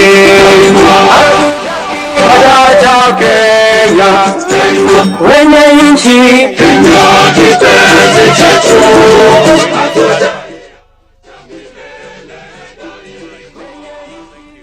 Kindly let's take our seats, and Your Excellency, we only have one more item on our program, and that is the conferment of the Katiba Awards. So with your permission, allow me to invite the Head of Public Service to lead us through a brief state of investiture ceremony for conferment of Katiba Awards. Welcome, sir. Tumkaribishe kwa makofi tafadhali. Thank you. Thank you. Your Excellency, distinguished ladies and gentlemen, this part of the Katiba Day commemoration is convened pursuant to Article 132(4)(c) of the Constitution and the Kenya Heroes Act 2014 to recognize 3 eminent Kenyans whose service has left an enduring mark upon our nation's constitutional journey. On this 16th anniversary of the promulgation of the Constitution, the Republic pays tribute to those who devoted their intellect, courage, and conviction to its making and have remained steadfast custodians of its promise. In recognition of that distinguished service, their names shall be entered into the roll of national heroes under the category of statesmanship, and each accorded the title Shujaa wa Katiba. This recognition carries forward a tradition inaugurated at the promulgation of the Constitution in 2010, when a special Constitution promulgation commemorative award was conferred for distinguished leadership in steering the Constitution through Parliament and towards promulgation. Your Excellency, today's honorees join the Honorable Abdikadir Mohammed, the first and until today old recipient of that special constitutional recognition.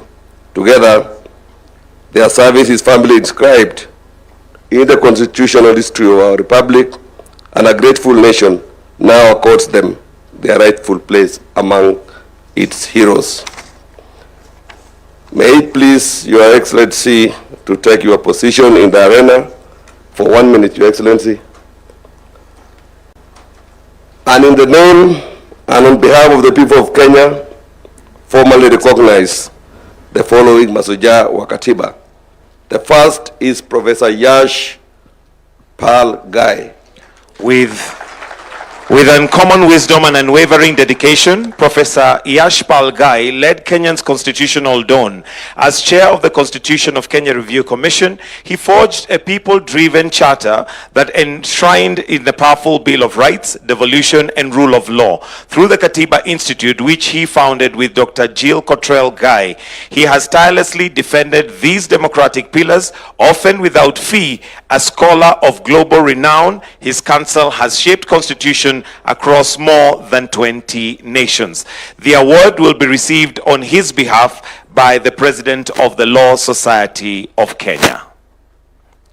So let's put our hands together as they come to receive it on behalf of the statesman, mentor, and guardian of the Kenya Katiba, Professor Yashpal Gai, who embodied the highest ideals of public service, deserving of being entered into the role of our national honors as a Shujaa wa Katiba.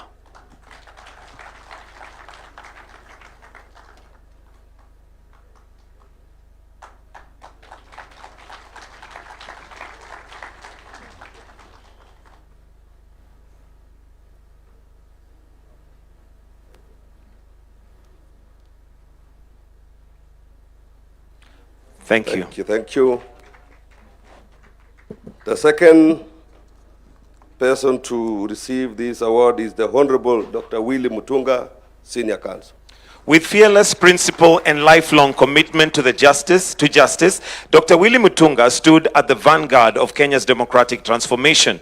As for the first indigenous Kenyan to teach constitutional law, he nurtured generations of legal minds. He gave voice to the voiceless through the Kenyan Human Rights Commission and Kituo cha Sheria. As the president of the Law Society of Kenya, he became a steadfast champion of the multi-party democracy.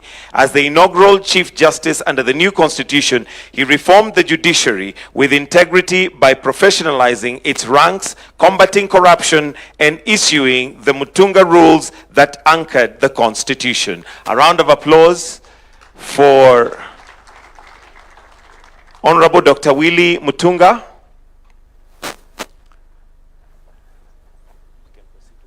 Perhaps we'll proceed to the next one, maybe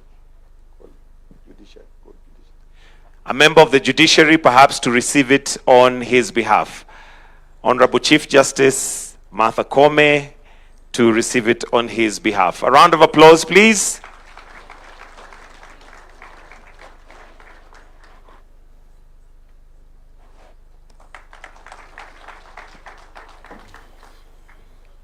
The third and the final Shujaa wa Katiba is Professor Wanjiku Kabira. With intellectual rigor and unshakable commitment to women's empowerment, Professor Wanjiku Kibira helped give Kenya its transformative constitution. As vice chair of the Constitution of Kenya Review Commission, she led nationwide civic education that brought the Katiba to the people. She championed women's economic rights, enshrining it in Article 43 of the Promise Opportunity of Dignity. As a professor and founder of the University of Nairobi's African Women Studies Center, she cultivated generations of women's leaders and now shapes the nation. Scholar, advocate, and architect of equality, Professor Wanjiku Kibira stands as a beacon of justice and progress. For her immense contribution, she is entered into the role of national heroes of Shujaa wa Katiba.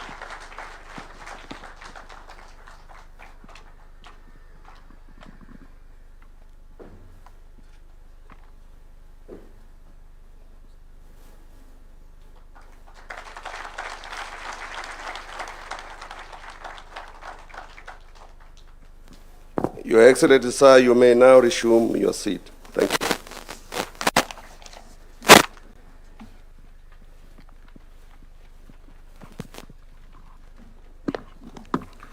We are now getting closer to the end of our session this afternoon, well, which started literally 6 hours ago. So 6 hours of sitting through this. You need to give yourselves a hand.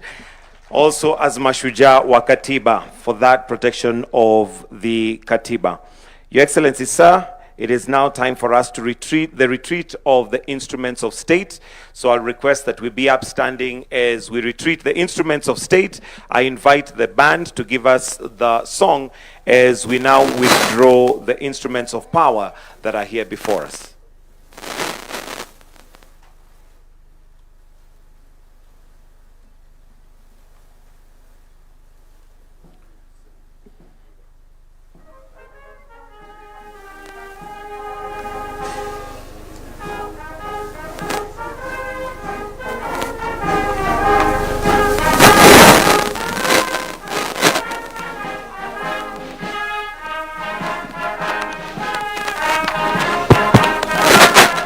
Asante sana Mheshimiwa Rais. Nitaomba kwa heshima mwanasheria mkuu aweze kuondoa nakala ya katiba mahali ambapo iliweza kuwekwa ili wanajeshi wetu waweze kuendelea na shughuli za kuondoa vyombo hivi vya mamlaka tunapokamilisha hafla hii siku ya leo.